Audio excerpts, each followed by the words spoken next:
Hey everyone, welcome to Firescale Audiobooks. If you enjoy the audiobooks, don't forget to subscribe to the channel. If you'd like to support us further, consider becoming a Patreon member. As a member, you'll gain the ability to request the next part of a novel audiobook I've uploaded, depending on your Patreon tier. Hours upon hours, days even, or even months had gone by while I was fully immersed in a fugue state of enlightenment. It was so fascinating to see all the variable applications of my spells and skills, and how I could improve upon them and apply them to do various things. Take the poison tiger claw, for example. The poison god had used Saint Chi to create rippling waves that were bigger than goddamned planet to strike a creature that eats planets as side dishes. Now, the sheer size is almost impossible to fully gauge, because a normal person wouldn't have a full grasp of how big a planet is. But let's take it down a notch and see if we can make a comparison. Earth had a bit over 7 billion people living in it. And if you take them and align them in a row of 2, they will make a full circle around the Earth. Now take all those 7 billion people and line them up in a single file in space. That will make the circumference of Earth. Now imagine one person striking down the air and creating arcs of power that has 7 billion people worth of length. How big is that? Frigging huge it is. Also, on a side note, just to make clear how huge 7 billion is, if I were to greet every single one of the 7 billion people on Earth, saying just hello, and go to the next one, with each greeting only taking 1 second, that would roughly take 288 years, 2 months, 8 hours, 32 minutes, and 40 seconds to finish. That's how mind-bogglingly big the size is. And the poison god was shooting spells of that magnitude like they were nothing. Never mind Superman, a cultivator of the caliber of the poison god would crap on any of Earth's fictional superheroes with a sneeze. This magnitude of strength is so far beyond what humans can possibly even gauge or even imagine, and it's awe-inspiring and frightening at the same time. The power these cultivators can amass can only be godly. And even they die and are found wanting against even greater odds. Like the poison god facing that planet-eating serpent. While I could hope to achieve such godly strength, I am in no condition to even waver or stop. As for the primordial serpent is after me, and my only path is to grow stronger, so while I was in my fugue state, I managed to uncover more of the poison tiger claw attack. For it can not only be released by one's hands but also a weapon, only in a less imposing manner but rather more precise. Creeping Demise, a 4th-tier weapon, a powerful one and definitely holds secrets I have yet to gain the authority to understand, is a great tool at making precise cuts and slashes, especially when I combine Poison Tiger Claw with the Sanguine Blade arts. The first slash in the manual was an extended thrust that left every single part of the user's body exposed and overextended to retaliation, but the application of the thrust was disgustingly fast. So fast that the first time I tried it in this chi-infused area I flashed forward in speed so staggering that I felt my eyes were about to be stuck to the back of my brain. My clothes ripped as I moved forward, delivering a piercing blow to the empty air. The possibility of dodging such a fast attack was nigh impossible. And if one were to dodge it, I'll be dead, as there was no way for me to retaliate, that is of course if my attack would stop then and there. The first tome of the Sanguine Blade focused solely on this move and said, this is the base of all of the Sanguine Blade art style, and without perfect comprehension of the Sanguine Thrust, none of the follow-up attacks can connect, leaving you with a single attack that has to connect. If not, then the user is bound to die due to the overextension. So, I continued reading through the first tome and it only went about the application of the first thrust attack.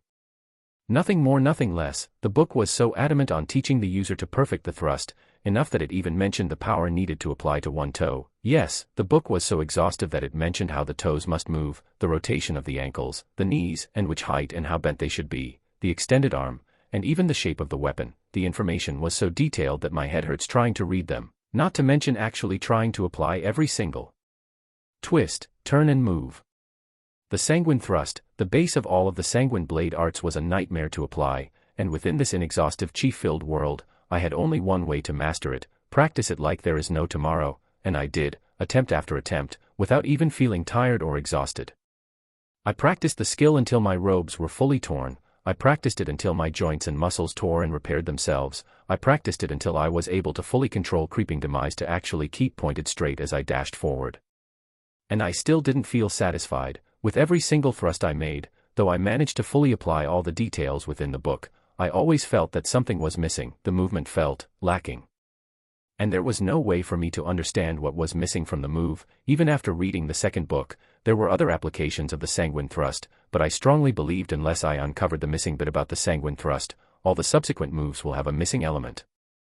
The author of the manual was satisfied with his skill, but I highly believe that he hid or didn't wish to fully develop on the sanguine thrust, otherwise others will know of its secret, and will have the ability to replicate it like him.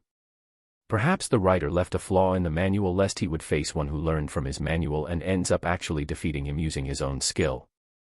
These are all speculations, but they are not without basis. I sat down and began meditating, trying to figure out what was missing from the sanguine thrust, but to no avail, and thus, I went back to practice again, until I dared try and mix two things in one. The sanguine thrust and the tiger's claw, to which I created a new skill. Rather than created it would be I improved upon two skills, because skill creation is not as simple as mixing two already existing skills, but making something out of thin air, and that's not something someone like me is currently capable of. I applied the same moveset of the sanguine thrust and rotated my poison chi as if I was about to release the poison tiger claw, only there was a slight misshape. The poison tiger claw is a slash, while the sanguine thrust, well, it's a thrust. And how to infuse the two? Simple, a slashing pierce attack. And I tried it, fully believing that it will fail spectacularly until I was dumbstruck by what happened next. I sent chi down my feet to initiate the lunge, knees bent, and arm ready to slash up. The moment enough energy was bottled up in my feet, I crunched forward, then kicked, dashing with the speed of sound, my sword raising from a low slash to abruptly stop when my arm was fully extended and creeping demise was pointed at a horizontal angle. My body stopped the moment the dash ended, but then, an explosion of powerful poison chi followed up almost a fraction of a second after the sword stopped. The chi looked like it was lagging, but this in itself is a dangerous effect on its own, and I shuddered as comprehension dawned on me. What was missing? It was so simple yet so obvious that no one would have expected it. The follow-up, as for the sanguine thrust, only missed one thing: the motion that will follow it into the second spell. As the moment the sanguine thrust was applied, that's it, you cannot use it in a combo with another attack, simply put, because the sanguine thrust was a complete singular attack, but adding the poison tiger claw gave it a secondary side effect. The unanticipated chi lag would cause anyone brave enough to block the first deadly blow to stagger, giving the sanguine thrust user a small minuscule time window to apply a second spell in case of the first being blocked. So simple, so obvious, yet at the same time so inconspicuous that most would fail to realize it. The sanguine thrust would be considered as a finishing blow, but with this small addition, it could be applied as a normal setup for a follow-up attack. I began practicing the improved skill, and to my surprise, the more I practiced the more I realized how much I could control the lag behind the poison chi. I could even cause it to lag longer or shorter, enough that it would apply two blows in one exchange if I increased my chi rotation to release the poison chi faster, or slow down the rotation and apply a late explosive chi burst that would come in unexpectedly. This didn't seem like a great find at first until I realized a huge misconception I had. The slower my chi would release, the more powerful it comes out, and the faster it is, the more jabby it is, fast and precise, slow and pounding.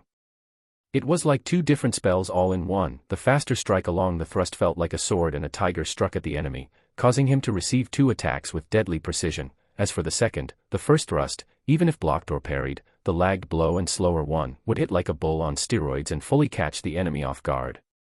I was so excited to actually try these skills instead of just fighting empty air, so I asked X to come out.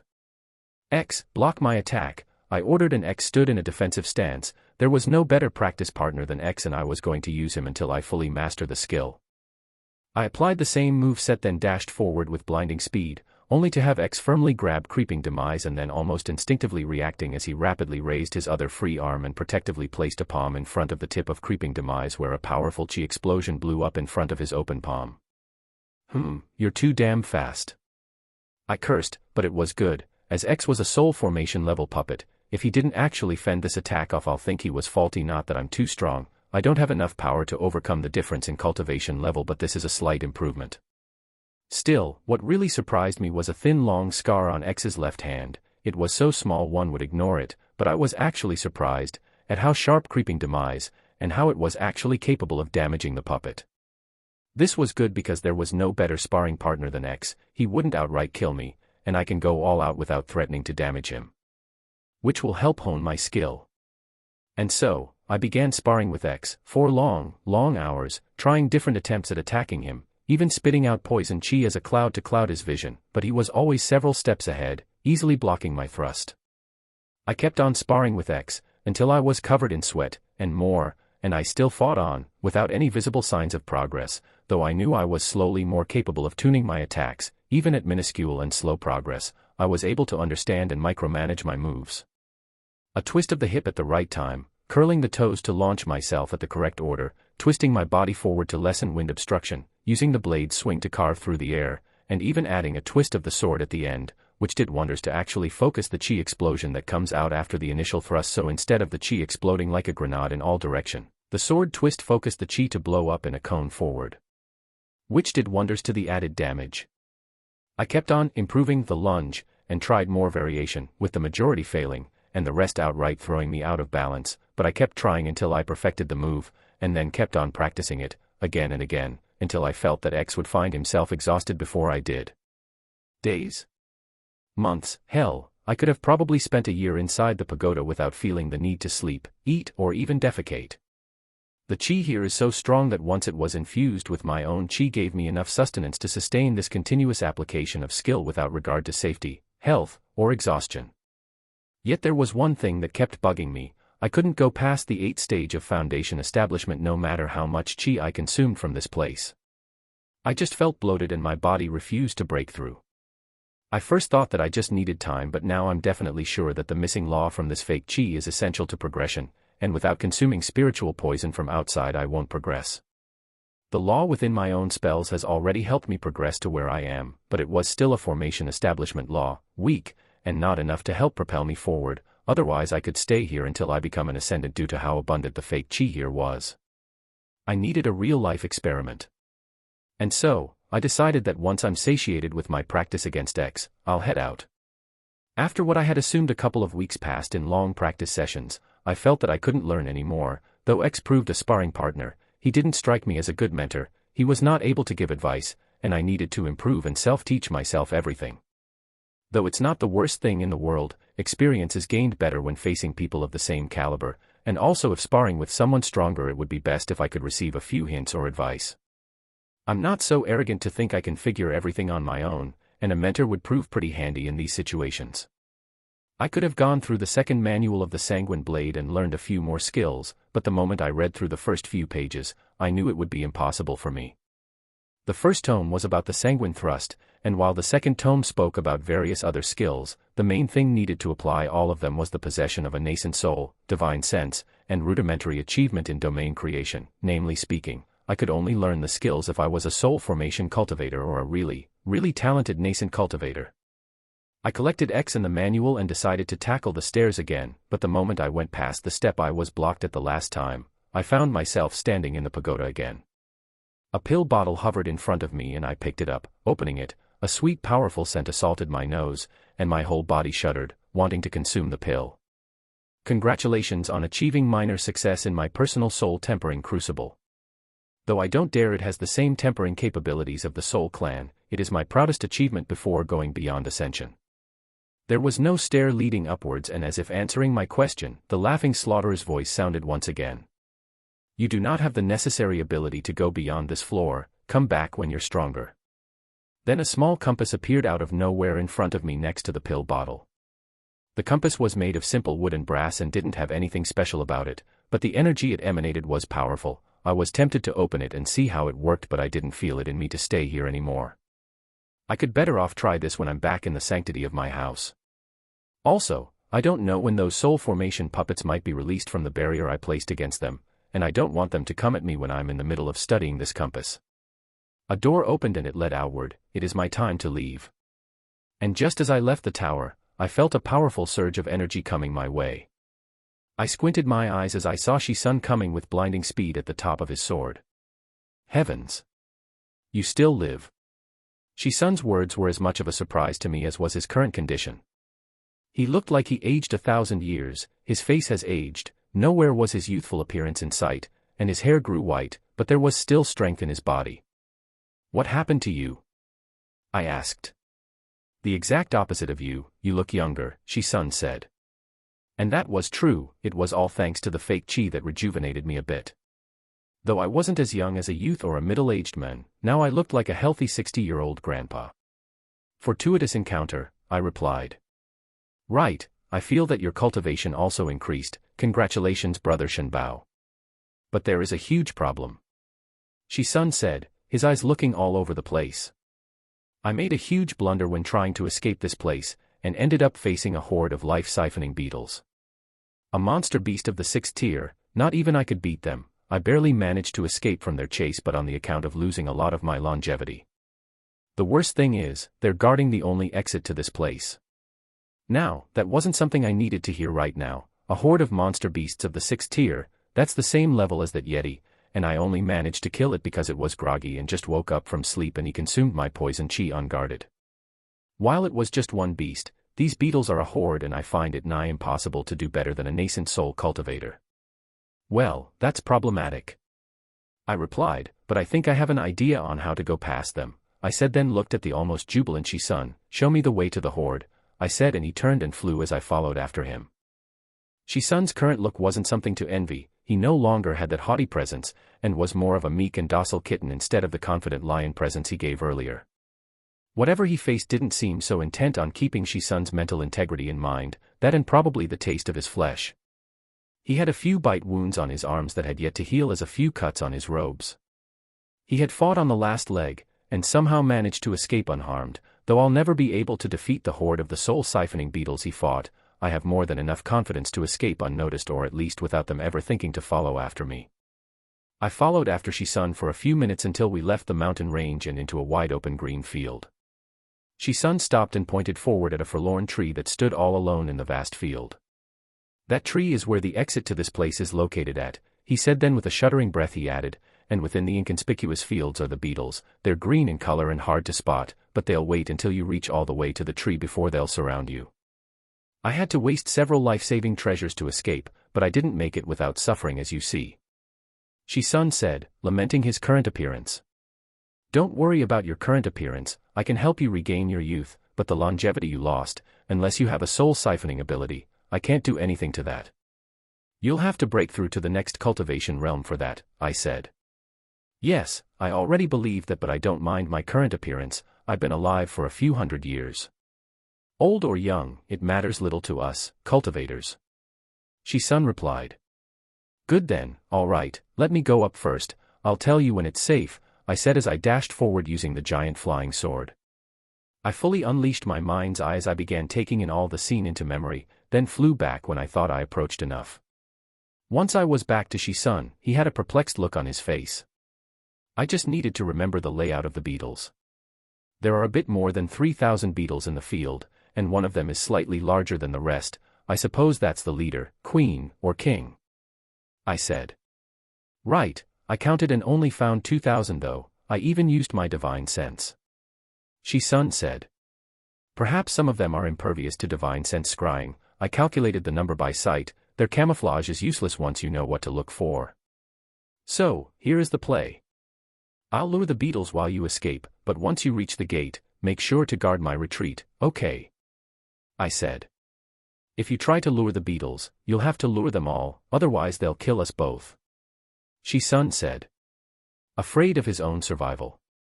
I know, but I have a way, don't worry. Just make sure you keep your end of the deal, I'm trusting you here. I said, fully knowing that I don't trust him one damn bit. Right then, he said in a straight face. Good, wait until I'm far away. Once I break your jade, dash forward to the gate as fast as you can, I said, and flew away from Shi-sun. Once I was a couple of miles away, I broke the jade he gave me and pulled the soul pill I received from the pagoda. With the beetles being soul-devouring beetles, the best meal for them would be the soul of a cultivator or a powerful soul-replenishing pill, but I have something even better, a soul-strengthening pill.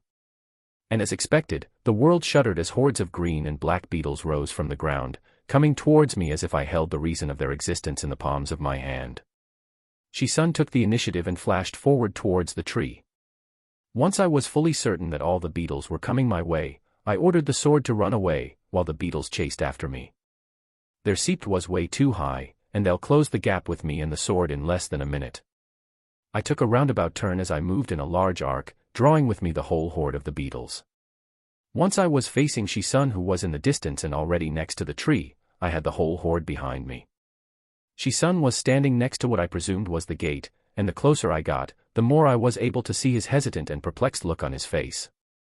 Then he scrunched his face in determination. Whatever he decided at that moment was set in stone, and I didn't know if either he was going to help or was going to betray me, but I'm already counting on the second and didn't hesitate when I continued rushing towards him. Shi-sun pulled a long sword from his pouch and raised it above him. 1,000 swords will. Shi-sun shouted, and 1,000 light swords appeared above him. Then he pointed forward, to which I thought were the swords aimed at me. I was about to call X out, but then I calculated the trajectory of every sword risen above Shi-sun and deduced that none of them was aimed at me. Good, he has a brain over his head. The swords flashed behind me and stuck at the closest of my chasers while I moved forward. I could even hear the hisses of a couple of beetles right above my neck.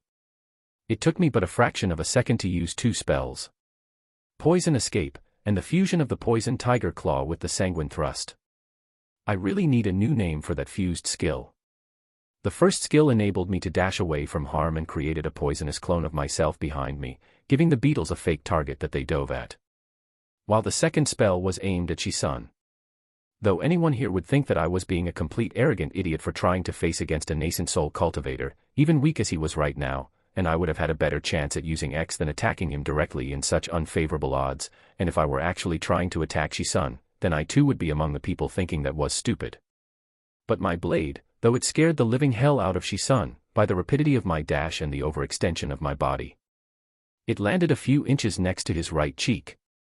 Shi-sun was still staggering, as he was definitely still reacting to the sudden change of events. He was going to retaliate, but when he noticed that my blade wasn't meaning him any harm, he froze in place, unable to decide what to do. A wet crunch sounded right next to Shi-sun's ear, then an explosion of swirling poison chi blew up. Saved you on that one, you owe me a drink. I grinned as the hordes of beetles buzzed behind me. Shi-sun turned to see a massive beetle that was about to prey on him. It was probably the queen, and it had been the only one that wasn't lured by my pill. It waited for Shi-sun to drop his guard to attack, but while it was attacking, it too had dropped its guard. Though I would have not been able to beat it in a frontal attack, this method was more than effective at spilling the beetle queen's blood. The poison chi seeped through the area and I pushed Shi-sun aside so that he doesn't get affected by the poison. I turned, then blew a poison breath behind us and shouted, "The gate, move."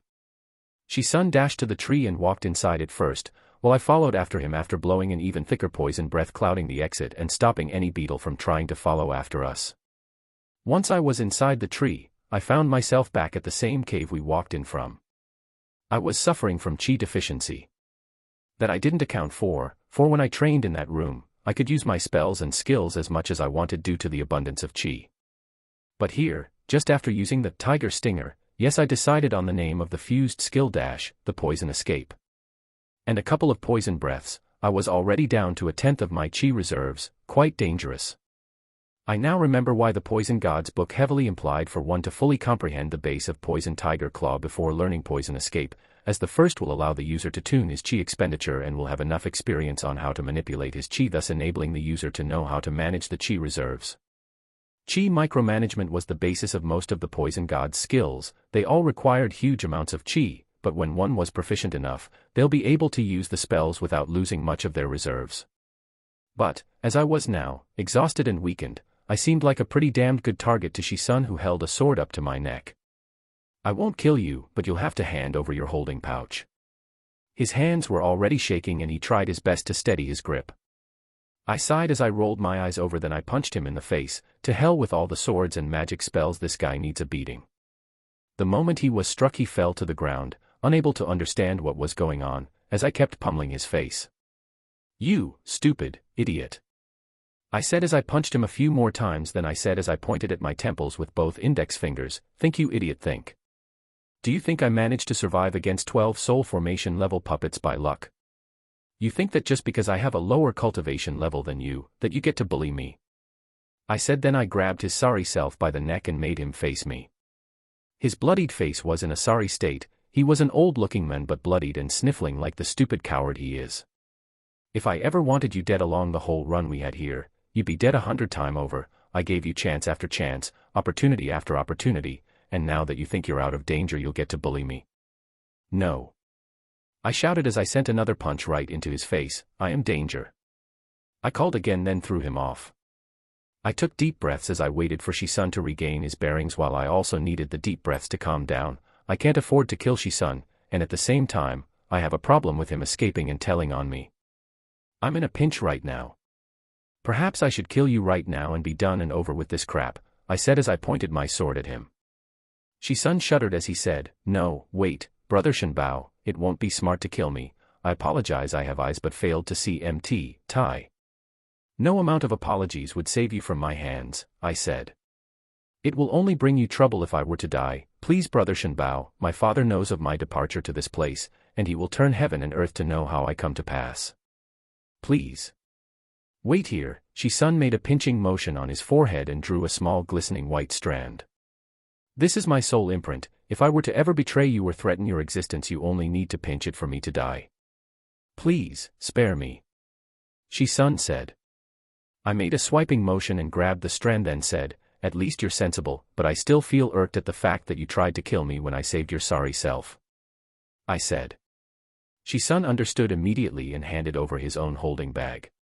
I didn't even waste time trying to check the content as I stepped above the sword and flew up. "Don't show your face in front of me ever again, lest you want yourself dead.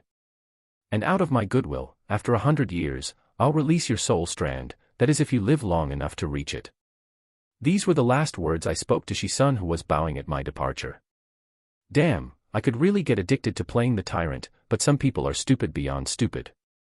How come he didn't even think that I could be more dangerous than I give? I literally survived the plains where he faced against hundreds of beasts, managed to climb above him in the same pagoda he escaped from, and was confident in luring and tricking away the same beetles that almost killed him, yet his arrogance still blinded him to the fact that I'm stronger than him, just because I was not in the same realm as he was.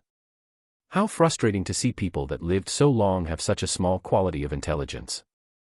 I bet these cultivators grow in age and become senile instead of wise. Thinking about what just happened only served to further irk and annoy me, so I shook the thoughts and continued flying toward the capital. I have a lot left to do, improve upon X, and get myself to the next realm, and the only way for me to do that is by alchemy. I'm slightly proficient in inscriptions, though I won't dare say I'm a match to the poison god, and he himself said he wasn't great in this domain. But alchemy should be my calling. The poison god was a master of that craft, and with his guidance, I'll be able to craft some good pills that will help me reach higher cultivation realms. Right, with my goals set, I'll be off to get work done. Time to start mass-producing poison. I arrived at the Imperial City soon after my departure. With the increase of my cultivation level, it took me less than half a day to return to the capital, and I walked through the gates. The last thing I'd want is for people to take notice of me for once again breaking the no-flying rule. Once I arrived at the house gifted by Zai Fen, I walked inside and into the secluded room. I began by inspecting Shi-sun's pouch. There were tons of spiritual herbs in it, far more than I had, not to mention several high-grade spirit stones and numerous medium-grade ones. Not to mention the countless low-grade ones. He was filthy rich, and that was only natural. He was a noble and had a chain of stores that spread all over the capital. With power and his nobility status, acquiring money was not a big deal, and now it all belonged to me. As for his soul strand, the poison god's book just took it inside it and kept it there hovering in the pocket dimension. I looked through the rest of Shi-sun's belongings, and most were documents for estates he owned, weapons and some ores, good quality stuff. I immediately pocketed everything of value inside the poison god's book and pulled out a furnace that was inside his holding bag. After a careful inspection, I deduced that the furnace would do well enough to make some pills, nothing higher than the 6th grade though. But that wasn't a problem. I also have a huge problem right now. As much as I want to explore all the information that the Poison God's book has on herbs and spiritual plants, I cannot. Because most of the plants that are mentioned in the book only exist in exotic places, where the spiritual chi goes through world-shaking events. Take the violet poison flower. It's the best ingredient to make a 6th grade poison pill, which can act both as a cultivation material to increase my cultivation and at the same time act as an offensive expendable weapon. The poison will call down a sea of violet smoke that can assault anything alongside a mile radius. Once a cultivator is in the area of effect, they'll suffer hallucinations and will enter an enraged state where their cultivation will go haywire. If they didn't have a calm mind, they will literally go into cultivation deviation and kill themselves. The pill made from the violet poison flower is potent enough, and it's a better match to me than the ice destruction poison that the purple cloud sect master had. Though the ice destruction poison was of a higher grade than the violet poison flower, the difference lay in this grade, because I couldn't consume the entirety of the ice destruction poison and had to recycle but a fraction of it so I won't blow up while rendering the majority of the poison into useless digested chi. As for the violet poison flower, I can consume it and use it in its entirety, not just because it's less potent, but also because it will enhance my poison skills. Sadly, the violet poison pill doesn't grow on trees. Well, it does grow on a tree but not your regular one. The conditions needed for this flower to sprout are rather rare. It needs to be grown in an area full of death chi, a graveyard, and not for mortals. Mortals don't release chi, so it's impossible to have the plant grow there, nor would it be from cultivators because the bodies of cultivators turn to pure chi soon after they die, and they only leave their skeletons, but their organs will all melt into spiritual qi and be reclaimed by the heavens. I need a monster graveyard. A graveyard where monsters go to when they know they will die of old age, and those are rare beyond rare because most monsters will instinctively think about preserving their own bodies and not die in a place where their bodies will be desecrated. Finding a monster graveyard is almost as hard as finding a treasure. So, this is one problem I have with the violet poison flower, and there are even more conditions about the rest of the poison herbs. Many of them exist in places that I currently cannot access, places where chi is so thick that only soul formation cultivators can go to, or places so dangerous that it would be utterly stupid to go with my current level. I have so much information but so little power to obtain it, thus I'm going to start alchemy with the herbs I have. I pulled out the furnace and the herbs I needed for a pill. I won't start with something of high grade, because I'm not sure I'll be able to succeed even following the poison god's instructions. There is something about alchemy that isn't for everyone. Timing, skill, patience, and instinct, a lot of factors that come in mind when doing alchemy. Though the poison god can teach me how to make a pill, only by trial and error will I learn how to make one. There was a section on the poison god's book where it taught me how to begin alchemy, or Regipterism, though that's something of a higher level and can only be done by using Saint Chi. For now, let's stick with the well-known term, alchemy. Pill making is a challenge to heaven's will. Heaven makes ingredients and we cultivators take these ingredients and change them to fit our needs, yet no matter how skilled an alchemist is, there is no way they'll be able to create something better than what heaven creates. Thus, impurities are always found within pills. For you disciple of mine, the existence of impurities is of no consequence, as they will be rejected by your own body the moment a sufficient amount has gathered as you follow my cultivation method. But for the many denizens of the world, the impurities of a pill will affect its power, potency, and value. There are several factors to decide on the purity of a pill. First off, cracks. If a pill is cracked once it has been produced, then it is a failed product. Even if it has spiritual chi, it will not benefit the user, and the impurities in it far outweigh the benefits. Dim coloration. A spiritual pill is blessed by the heavens, and the brighter its colors the higher the grade. A dim-lit pill cannot be called a failure but is most definitely not a success. However, if you are attempting a new pill and end up with a dim-lit pill, then you'll know that you're improving and take no discontent from such achievements as experience is king. A bright-colored pill means that the pill had reached beyond 60% purity. It can be considered a good pill to consume. For regular cultivators, pills of this level are considered good pills and are worth paying fortunes for. Pill vein. Once a pill reaches beyond 80% purity, it will create pill veins, making the pill give off greater spiritual chi. There are some powerful ascendant pills that are so powerful and give off enough saint chi that people can actually cultivate near them. A pill vein is rare, no matter if it is a 9th grade pill, a 1st grade pill, or even a saint pills. Any pill with pill veins is a pill that had touched upon the essence of Tao. Cloud vein. A cloud vein pill is a pill that reached 99% purity. This pill is not only a treasure, one would believe consuming them to be a waste unless if it's in a most urgent situation. A cloud vein pill is as closest as one could come to fully challenge the authority of heaven, and the moment such a pill is created, the heavens will send a warning to the creator. It can also be deemed the greatest honor a cultivator could ever have if they summon the heavens will to witness their creation. Finally, spirit pill. Now this, I only saw one, and it was the most frightening thing I had ever seen. A spirit pill is a pill that has reached perfection, enabling it to not only contain the chi of heaven but actually dare and wrench it from it. The spirit pill is a quasi-sentient being and can consume saint chi from the world to keep itself from deteriorating. It will only grow stronger and more potent. The pill I saw of this level was in a subdimension, where the laws of heavens were obscured away by a powerful cultivator.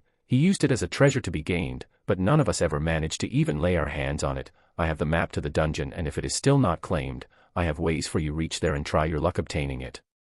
The poison god's information continued on, and how to make pills and the subtle difference in each stage. Though he mentioned the major stages, each stage of them have different and subtle variances that would affect the level of each pill, blemishes, tarnishes, spotlessness and other things that could decide the value of a pill and its potency. I consumed the information like a sponge does to water and continued reading. Then I arrived at the important part, how to make a pill. Now, this is interesting, I said as I grasped the book tightly and began reading the knowledge of the poison god. First, one needs an adequate cauldron or furnace. This in front of me is a square cauldron with a cover. It's made of dragon brass and can sustain great levels of heat. But there is a problem. The moment you use your poison chi on a cauldron, it can never be used to create a spiritual chi pill. It will only contaminate other pills with your poison and will destroy anything else that is created besides poison pills, but at the same time, the cauldron will be attuned to make powerful poison pills. Now, this is problematic, because due to the poison chi within me, I'm only able to make poison pills. That won't do. For example, I heard that there will be an alchemy competition by the Alchemy Guild that will be held soon in the capital, and they're required to make pills that require the use of spiritual chi. Since I can't use spiritual chi and only poison chi, I'll be disqualified before I even begin. I put the idea aside, to think about a solution later. For now, let me focus on poison alchemy and see how it will work. The Poison God book began by giving me detailed information on how to start alchemy. First off, I need hearth fire or a powerful chi counterpart. Cultivators of the higher realms don't use hearth firestones and use their own chi to extract the essences of the herbs. This is Regipterism. The poison god explained the method clearly, and I found myself surprised as this was highly related to how I first used the small flame to light my pipe. I pointed my finger forward and exerted my poison chi onto my finger. A small candle-like flame lit up, then I willed it to increase in potency and it raged like a flamethrower. I frowned. The flame I have is hot, but at the same time, it's not stable. I clenched my hand and forced the flame to equally be released from my palm. Then, as if the raging fire was toned down, it turned from its raging form to a calm, almost liquid-like flame. The second thing was for me to use this flame and coat the herbs with it so that the flames would burn the spiritual herbs and extract their essence. I tried it with a low-grade herb and almost immediately the herb withered and turned to ash while a drop of concentrated essence remained afloat. I pushed my hand onto the cauldron as the essence fell inside, and I did the same to a couple more essence extractions and amassed everything within the cauldron. Once the essences were inside, I needed them to mix harmoniously. And this can only be done by increasing the flame but keeping it at a moderate heat. And with only one hand it would be impossible to spread the heat all over the cauldron. I exerted the same energy onto my second palm and pressed both hands on the cauldron that began heating up to an adequate degree. A powerful spiritual smell came out of the cauldron, as the essences gathered and mixed together. But I began feeling slightly exhausted from the continuous poison chi exertion. Suddenly I felt that something was awry. The liquid inside the cauldron began turning darker. It was burning before it reached harmonious levels. I had to lower the heat, but that didn't work perfectly. The color continued to darken but at a slower pace, and if I were to lower the flames from my hands even more, it will only cause the mixture to fail at such a critical moment. Suddenly the whole mixture turned up in flames as the result was a failed sludge. I cursed at the failed attempt and went to the poison god's book to read more. It seems that I was too hasty in my attempt that I failed to notice a simple factor. Not every herb in existence is the same as the other. 1,000-year-old ginseng will not have the same potency as 1,001-year-old ginseng, and it is an alchemist's job to regulate the heat depending on the ingredients he has. So when I lowered the heat at that moment, I needed to immediately increase it several folds again, and continue manipulating the heat so that all the ingredients would harmoniously merge. It wasn't a perfect science as it relied heavily on one's understanding and skill. Though I could create a full laboratory gear and make micro-adjustment with regulated tubes and laboratory drippers and such, it will still end up in failure, as even the greatest scientists will take years to make a good extract from these spiritual herbs. Science and spirituality are two different things, and one cannot logic their way through spirituality. I have to be patient and try again and again until I perfect the creation process. That moment when I felt something awry while I was extracting the essence, I need to be able to sense the wrongness in my methods and act accordingly. If I'm able to grasp the correct timing with trial and error, I'll be able to make any pill I want. I just need practice.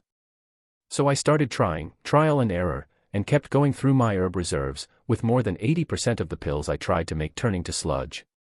I tried so many times that at one point I couldn't even stand the smell of the sludge that gathered around in the basement, and that was also affecting my products. The discarded scum on the ground was actually highly toxic, and though I could benefit from consuming it, it would not be useful, as I already burnt through most of the QI of the sludge, and the majority was only impurities. So, it's double the work with half the results. I gathered the sludge in a holding bag and cleaned the cauldron and started over. By the end of the first month of my ceaseless attempts at alchemy, I had already created hundreds of cracked pills, dozens of dim-lit ones, and a couple of bright pills. But they were all just side effects. Yes, my objective was never to create a pill, as I had already figured out how to make a proper pill. I only needed to focus a bit, increase the heat and regulate it in different intervals, and I could have a bright-lit pill of the 9th grade. But that's not my goal. My goal was to know exactly when a pill will be lost. I want to grasp the timing when the pill will be turned into trash and how to counter it, and I was almost at the cusp of success when I heard a loud booming voice calling me. Brother Shen Bao. Zhen Fei's voice sounded from outside the manor. I sighed and left the room, then walked up to the gate. Greetings. Zhen Fei said as he beamed with a smile. Here, offering from Shi-sun, Zhen Fei said as he gave me a pouch. I took a look at it and grinned. It seems like Shi-sun has a good head. Looking behind me, I sighed. The manor had been infected with my failed attempts at alchemy and grew several dangerous mushrooms and poisonous plants all over it. The smell was definitely annoying the neighbors, but in my secluded time, many had understood that an alchemist was living nearby, and in this world, alchemists are feared as much as kings.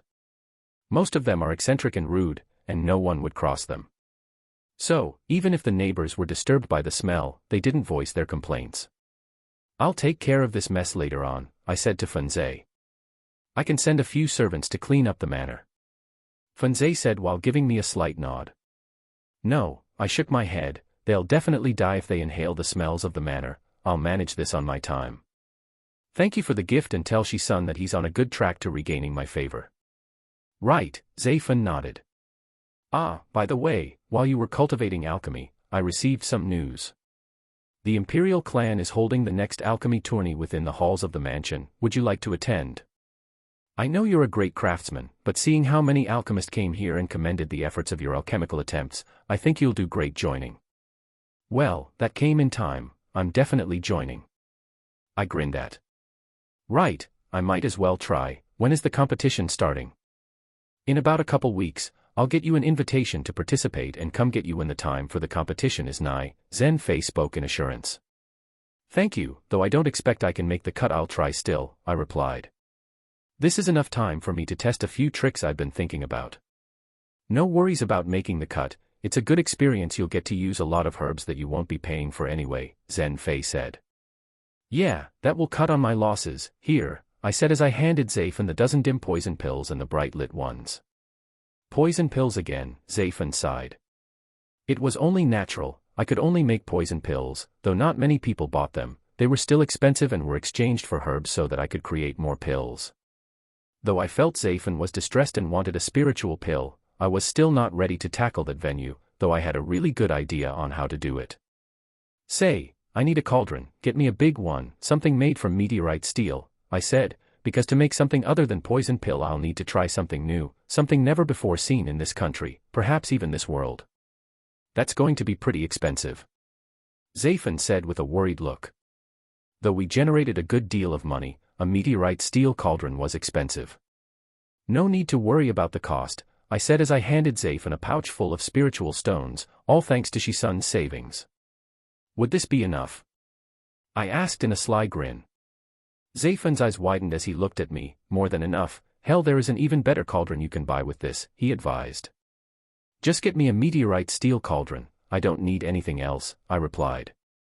Because I specifically needed meteorite steel for what I have in mind, even if I could afford better cauldrons.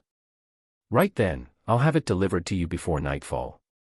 Zayfen said and left the area. I went back home and continued my trials. I needed to perfect this before the competition. The competition will be a great boon to my endeavors in alchemy. Because I'll be able to get an alchemist's token, which will give me a good reduction on herbs. And when I make those into poison pills, I'll be able to increase my cultivation. I'm unable to just sit down and harness the world's chi. the best thing I can do with meditation is to calm my exhausted mind from overusing my mind's eye. It's a huge disadvantage I have, as other cultivators can simply suck in the world's energy and become stronger. I'll have to actively create, search and obtain pills to increase my cultivation. My cultivation path is only going to get harder the more I walk down this path. So, the best thing would be to follow the poison god's footsteps and become a well-known alchemist, so I can create pills to make me more powerful.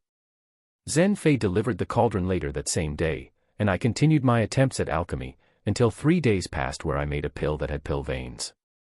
There and then I laughed like a madman. I got it. Finally, I got it. I got the trick to alchemy, and it was so damn amazing. It was so simple that I couldn't even think it would be possible. But even if one were to show it, the other wouldn't learn it. Comprehension, trial, and error are a must for a person to achieve what I just did. Simply put, the flames I'm using, not only must they be used constantly without stop, I need to carefully adjust the heat, and not form just one side of the cauldron. Every hand needed to work separately. It's the same as trying to make a square and a circle with both hands. It's damn impossible at first, but once you get the hang of it you'll be able to multitask, and now I'm not only able to multitask, but I can also micromanage heat, and channel my poison flame chi to heat up every essence with a different degree of heat. Once I manage to fully purify all the essences, I would simply let them fuse together and the result will be a pill with pill veins. Though this is only possible for a level 9 pill, the same method can also work for higher tier pills. But I'll need more chi and better control, as every pill tier would require more focus to separately heat every essence at the same time. I sat down glancing at the small pill in my hand. It had a beautiful green color and had veins running all through it. It looked like a treasure, but one would be terrified of its effects. I immediately placed the pill in my mouth and consumed it, sat in a lotus position, and began harnessing the pill's energy. The poison within the pill felt like honey being dripped down my throat. It felt sweet and rejuvenating and enabled my bottleneck to immediately loosen up. I rotated my poison chi faster and assaulted the bottleneck until it cracked and my body released a powerful shockwave of green energy. Yes. 8th level, middle of the peak layer of foundation establishment. Poison chi coursed through my body as more meridians were unlocked, and I was now surprisingly almost close to the poison god's unlocked meridians. I'm at 99 meridians unlocked. I needed a perfect unlock for my next cultivation realm. Though 99 meridians are great, many disciples have already gone past this number and reached the perfect 108. The poison god was not a person who received teaching and sadly never fully unlocked all 108 meridians, but he still made it to the top of the martial world. Dedication and hard work were enough for him to compensate for his lack of meridians, and he was nice enough to give me a proper way to cultivate my own meridians. Once all the meridians are unlocked and the dantian is fully fused with them, I'll be able to enter core formation, and then unlock my divine sea. A world within my mental space that will allow me to practice my skills and fight against mental assaults. Right, let's focus on the second task. I barely have more than 10 days for the competition to start. I need to have my secondary cauldron ready for the competition. I pulled out the meteorite steel cauldron and began by inscribing it with several inscriptions, yes, inscriptions integrated into alchemy. It was a simple idea I had at first thought. I didn't think it would ever work. The idea festered in my mind and I had to try it. I began writing inscriptions on the furnace and surprisingly it wasn't difficult. It was almost like making an electric oven. Inscriptions to manage heat, other inscriptions to manage the chi. And I even created different compartments into the cauldron using some of the material I got from the Laughing Slaughter's pagoda. It took me 4 days just to finish the layout of the cauldron, and make it work with several different parts, where I'll be able to place different herbs and have them heated at different temperatures regulated by the inscriptions. Then a compartment to release the waste, but there was one thing I couldn't manage. Chi infusion. I only have poison chi within my body, and can't use spiritual chi. Also, I cannot use spirit stones to power up the oven. It will be considered cheating.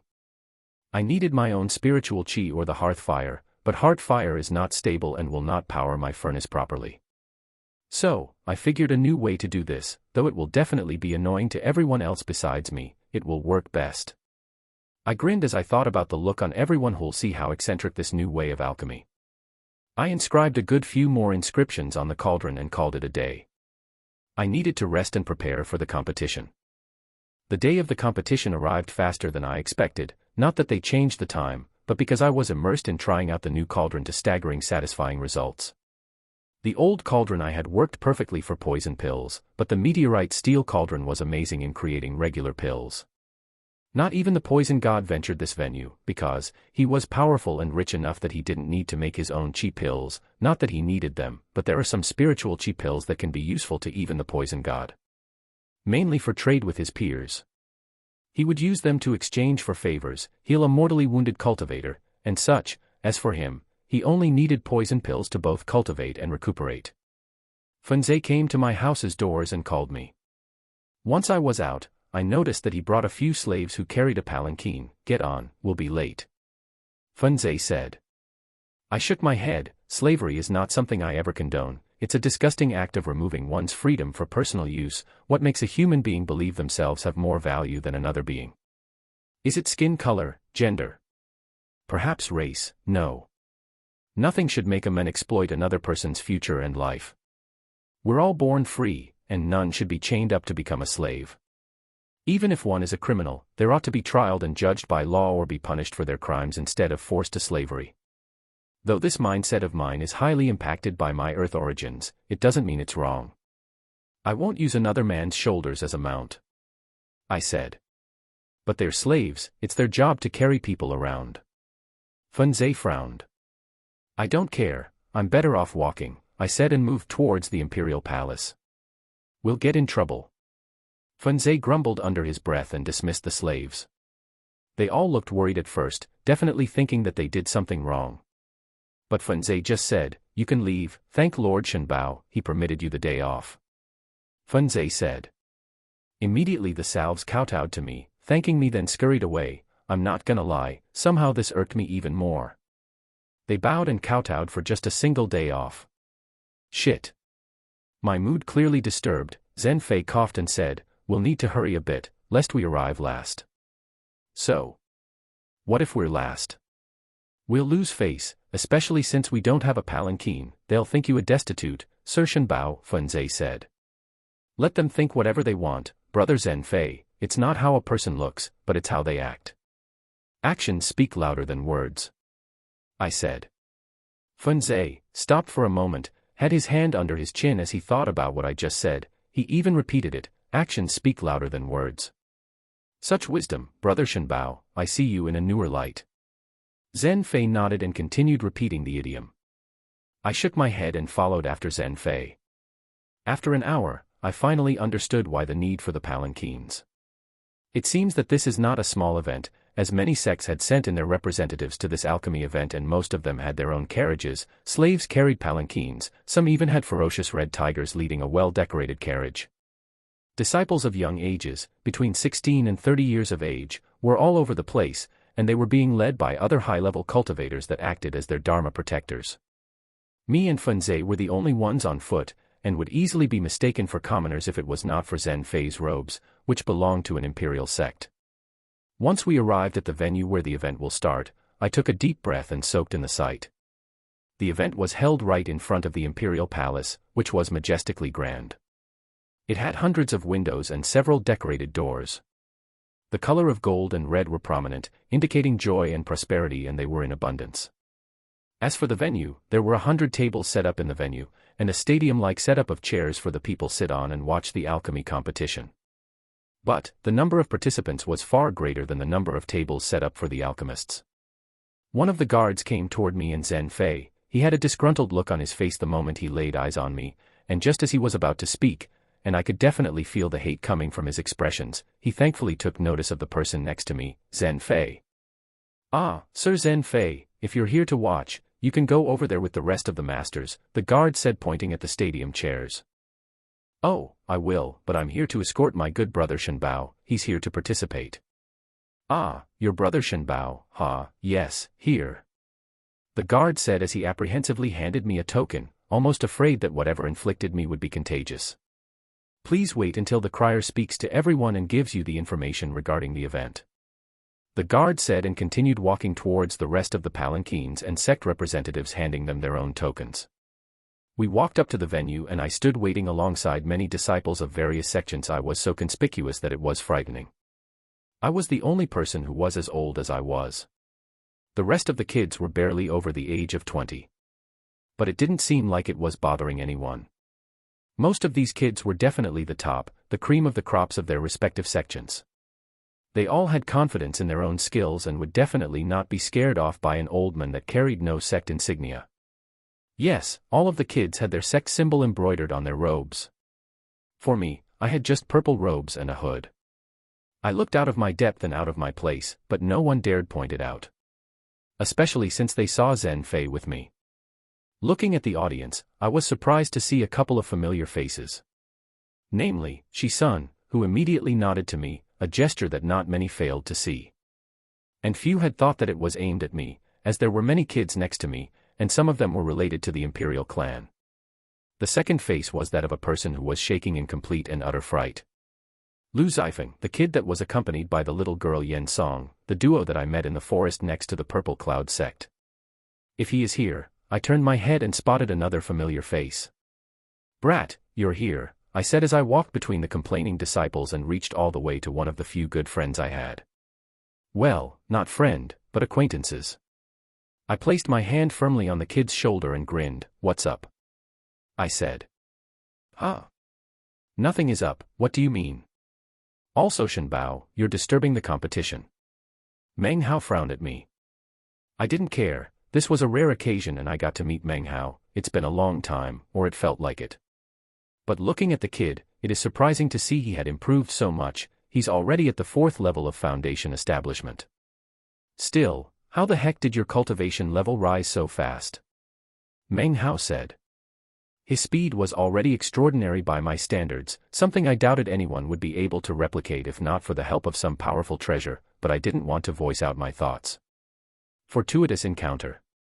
Also, little sister Yen Song, take good care of my brother, I said to the fidgeting girl next to Shen Bao. Huh, you know eldest sister? Shen Bao questioned.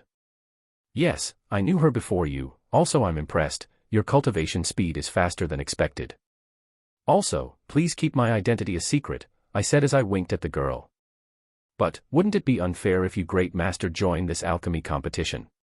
Yen Song said. I shook my head, no, I just started alchemy a few months ago, I'm still as novice as everyone else. Meng Hao had a disgruntled look on his face, though his aloof and lonesome demeanor was befitting of his nature, seeing slight jealousy was cute. I was too old for this girl and wasn't interested in romance, also, this would most definitely be pedophilia, I'm better off with a 100-year-old granny that still looks like a young girl than an actual 16-year-old girl, so Meng Hao has nothing to fear from me. Still, it's fun to tease him a bit though. I chatted a bit with Yen Song and then spoke to Meng Hao. You seem to be injured. I said. Ah, yes. A problem, nothing I can't fix.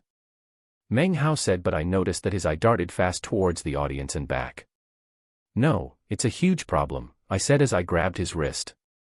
I closed my eyes and felt the connection within his body was being disrupted. You've been poisoned.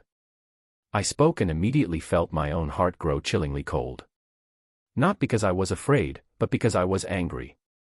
Someone had dared harm one of the few friends I had. And that someone was going to pay. Nothing to worry about, Meng Hao said and tried to wrench his hand free. Stop. I called, and immediately all of the arena had their attention focused on us, but I didn't care. Seems like something big was happening behind me, but I didn't care. Someone tried to hurt a friend of mine. Meng Hao gulped hard as he was looking not at me, but behind me, but I didn't care. A man came behind me and stood tall, I could even feel his shadow behind me. What's going on here? Asked the man. At this exact moment, I should have turned, but I was too focused on the type of poison within Meng Hao's body to care and turn to talk to some stranger behind me. Stop gawking, you, help me, do you have a clean blade? A dagger would be best. I asked the man who was behind me, still, I didn't turn. Yes, said the man and handed me a dagger. The moment I took the blade from the hilt and was amazed at the intricate and colorful designs of the dagger. Really nice piece, it's good for what I'm about to do, but you should really not rely on this for battle, I said as I ripped Meng Hao's clothes with the blade. The audience gasped. But no one dared move. Hell, I'm unable to understand what's going on here, I'm just treating a patient. What seems to be the problem? You haven't answered me. Oh, yes, my friend here was poisoned. It's a slow-acting poison, the purple jade marrow poison. Thankfully it's still in its early stages, I said. The men behind me took a step back and said, that's an incurable poison. If you were to touch the blood you'll be infected. I could even feel a barrier being set up behind me. Yes, incurable for the ignorant, I said, and then said to Meng Hao, kid, you're going to die if I don't help you out, do you trust me? I said. With how big of balls you have right now, hell, I'd trust you with my life. Big balls? What are you talking about? I said. Well. Meng Hao looked at the men behind me and said, if you turn around you'll probably find out. Just as I did, I turned to see a man of full ornate clothes, wearing armor fit for a king. It had shoulders made of lion maws, a black mane surrounding the neck, and golden chains. While he had a sword made of dark gold and his hair was well combed and had a golden hairpin that grasped half of his hair in a majestic hair bun while the other half draped over his shoulder like a cascading waterfall. The man had a gentle smile on his face and was clearly missing a dagger from his outfit. The dagger was in my hand. Ah, the Emperor, I said. I could feel the metaphorical facepalms of everyone in the audience. Though they won't be rude to do it right here and then, I could still feel it. Well, if you'd excuse me, I'd like to cure my patient, I said, then turned away from the Emperor. If I'd kept looking him in the face I'd turn beet red from embarrassment. You know, if a single drop of blood from the kid even touches me, then I'll also be infected. This whole thing could be a ruse to try and assassinate me, said the Emperor. But I never invited you over to come to witness this. Also, you can leave anytime you want. What about my dagger? You'll infect it with the poison. I'll find it really hard to believe if an emperor can't find a replacement to this dagger, especially with the faulty inscription on it. You can do way better than this dagger. Faulty. It was made by the best craftsman of the Zhou Empire, said the Emperor. Then you should really get a refund. Look, I said as I touched upon an inscription. The dagger elongated a bit and began vibrating. This inscription extends the length of the dagger and makes it vibrate so it would increase its cutting power, but every time the inscription is used, the damage to the dagger's hilt becomes greater. The inscriber only thought about making the dagger sharper and totally forgot about the hilt, which will take damage. He could easily counter this effect by making an inscription that can absorb the extra vibrations from the dagger and even transform them into kinetic energy that can also be used as an electric attack. Such wasted potential, I said, then disabled the vibration. The Emperor began laughing like a madman, then said, impressive. What's so impressive? This is basic stuff. Not that. The Emperor shook his head. The most impressive wasn't how you showed the faults of the dagger, but the fact that you brute force your way through the Imperial sigil that only allows me to use the dagger's honing ability. Ah. Brute force. The inscription on it was so mediocre anyone with a brain could figure it out. You should really get better craftsmen. The Emperor continued laughing like a madman, but during this whole conversation, I was sweating buckets, well, figurative buckets. Because holy fucking shit. This is the same guy I wanted to capture and force him to tell me about what happened to the Purple Cloud SEC, and fucking hell, he is a soul formation cultivator. You're most impressive. Still, I don't think you'll be able to cure this disease, but if he is your friend I have a few medical saints that can help alleviate his pain until his due time. Sir, you seem knowledgeable about poison, I said to the Emperor. Sir. Ah, right, Your Majesty. Is that correct? I said, tilting my head. Most appropriate. Right, then you know what this is, I said as I showed the Emperor my arm. The Emperor took even more steps back. Bone and body grinding poison, the Emperor said. I've had it for a long time, and I'm still alive and kicking, so I say I know what I'm talking about. Anyway, may I start? I asked. Go ahead, I'm really tempted to see how you'll treat this. The Emperor said, and the rest of the cultivators around his moved away, creating a wide space. Right, Meng Hao, this is going to hurt, I said. And immediately stabbed him to the kidney. Meng Hao keeled over, but before he would fall I gave him a pill and said, eat this. Meng Hao took the pill, and just before he was about to eat it the Emperor coughed. That's a poison pill, isn't it? If I didn't know any better I say you really want to kill the kid. I sighed and looked at Meng Hao's eyes. Do you trust me? I asked. Hell no. You, most appropriate answer. Right, just eat that, I swear I'll make you even better than before. Meng Hao grumbled something then ate the pill. It seems that I wasn't the one that convinced him. He sorta spaced out for a moment, then his resolve was confirmed. As if someone told him to eat the pill. Immediately black veins started popping all over Meng Hai and I went behind him. I pressed a palm behind his back and began redirecting the poison pill I gave him. It was a poison made from a death cape spiritual mushroom. In low dosages, it could help a cultivator relax, but in a pill, it will cause hallucinations and give the consumer a heart attack in less than a minute. But there was also a secondary effect to the death cape spiritual mushroom. It is a jealous poison and will actively assault any other poisonous substance and encompass it within it. And it worked wonders in consuming the purple jade marrow poison. Once it contained it and was about to start wrecking through Meng Hao's body, I guided the poison to the wound in his kidney. Black blood began seeping out of Meng Hao's side until clear red blood came out to wash over it. Meng Hao's complexion turned pale and I handed him 2 more pills. A blood-restoring pill and a healing pill. Take this and take a half an hour rest, you'll feel better, and as a bonus, your marrow has been cleansed, I said to Meng Hao. Most impressive, the emperor began clapping and almost all the audience followed suit. Definitely not for me but to give the emperor face. Man, I hate this expression something fierce. Not only did you treat a friend, but you also showed us all how one can use poison to counter poison. Your name shall go down in the history of the Zhou continent as the discoverer of the purple jade marrow's cure. I stood and faced the emperor saying, I won't dare claim I discovered the cure. There are probably many people who figured it out, but sadly the death cap spiritual mushroom can only work on weak poisons. Right, I believe you would have used it against the bone and body grinding poison plaguing you. It wouldn't work. This damn poison is really persistent and can't be removed. I'll figure something someday, for now I'm good as I am. I said to the emperor. Ha!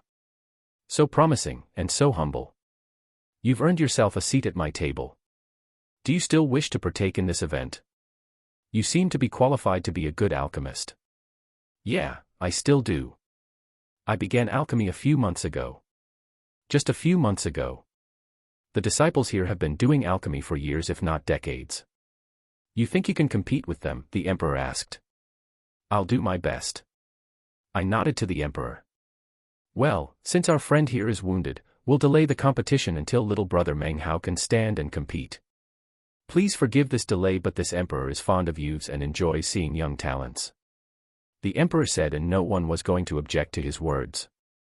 The emperor suddenly took off to the skies and flew all the way back to his own seat, where many people surrounded him were talking vehemently to him and pointing at us. I couldn't hear what they were saying, but the gentle smile on the emperor's face was significant enough that it wasn't something bad. I looked at Meng Hao and said, Who poisoned you? I asked. As much as I appreciate your help, I'd like to take care of my own troubles myself. I'll repay this favor. This I promise. I shook my head. Nothing is owed between friends. Sister Yen Song, take care of my little brother. Also, I still have your token. I'll make sure to pay a visit to your sect soon enough. I said, then sat down to meditate. I needed to be in perfect mental condition once the event starts. I wasn't going to waste all the time I spent making my chi furnace and not even showing the world how it works. Half an hour or 2 incense sticks worth of time had passed.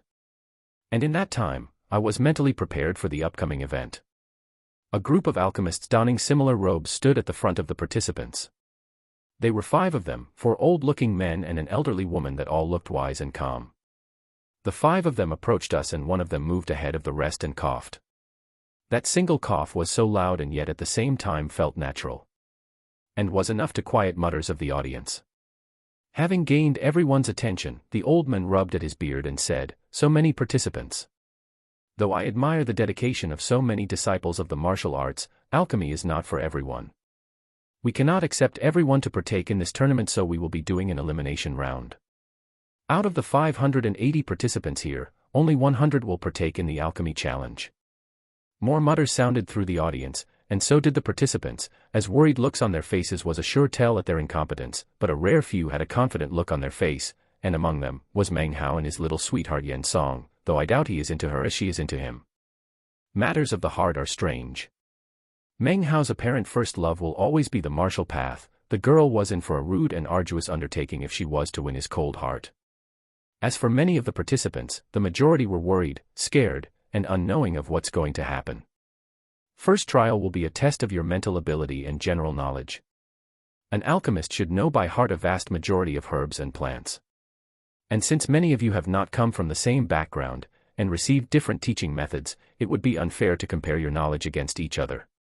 The men stopped and the woman of the group continued after him. We cannot compare a fish's swimming ability to a monkey climbing the trees. We're fair and just, and we shall do the test so no one will complain. Your test will be presented before you as a series of names of herbs of a higher grade than you have seen. Your test will be to memorize the herbs, their traits, and then you'll be required to present a written paper of all the herbs that you have seen. You'll have half an incense time to memorize the 999 herbs of the 7th level. The woman said, and then pulled a pile of papers from her sorting bag and then threw them in the air. The papers flew up, then all came down. Each participant had their own paper, but they were all blank. Another man took the lead in explaining the rest of the test. The test will begin once I show the first herb, then I'll continue with showing more of the herbs until I finish all the 999 herbs. Be warned though, it will be fast. The alchemist said with a clear tone. There was no room for mercy in his voice, as if this test was that of a life and death test instead of a memorization exam. He then approached the participants and said, "All of you sit down," and we did as he raised his hand and projected a small herb with red thorny petals. The projection was beautiful, uncanny, and bright enough for everyone to see. A flesh-severing Arcadia. That's a really rare herb. Then a description of what the herb entailed appeared above it. The flesh-severing Arcadia is a dangerous semi-sentient spiritual herb that will attack anyone that comes towards it with malicious intentions. Its extract can be used on weapons to increase their cutting power, and it can also be used in a pill to create a restorative pill that can actually attach limbs once they were torn. Yet the description disappeared almost the same time that it appeared. I didn't have a problem with memorizing the herb. I had already seen it in the Poison God's book. Another spiritual herb appeared and another description, then more. The old man kept showing holographs of the spirit herbs using his own chi, and I was more impressed with him showing the herbs than the herbs themselves. Also, there were many mistakes in this man's display. Something I wasn't going to voice out, at least not now. After half an incense time, the old man reached exactly the number 999, the final herb. Then he said to everyone, "You've all seen the herbs you'll be tested about. Your task is to write them all down. Forgetting a spiritual herb will count as a point deducted, miswriting a description will be counted as a point deducted. And taking longer than 4 incense time to present your paper will be counted as a failure."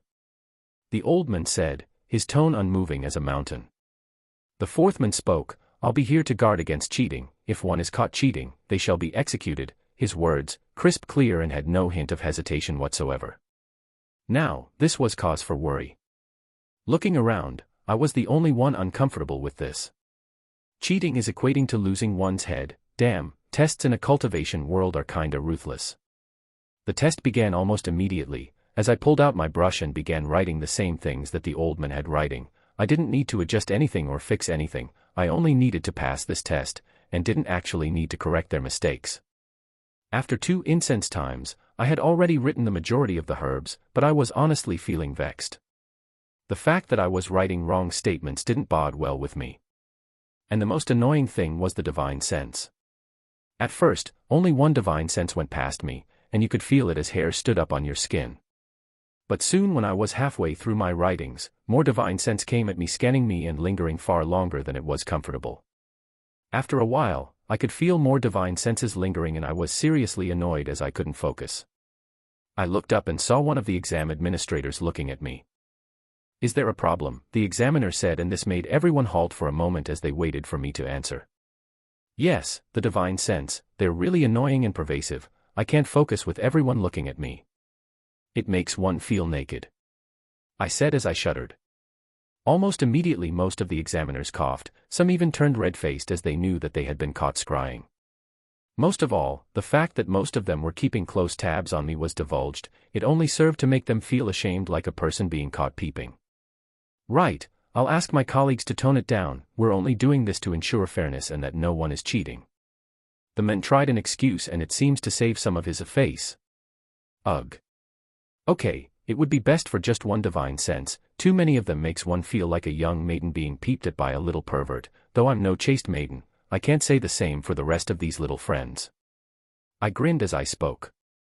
A small joke that served to lighten the mood around me, as I received a good few chuckles and some annoyed scowls as some dolts thought I spoke about them.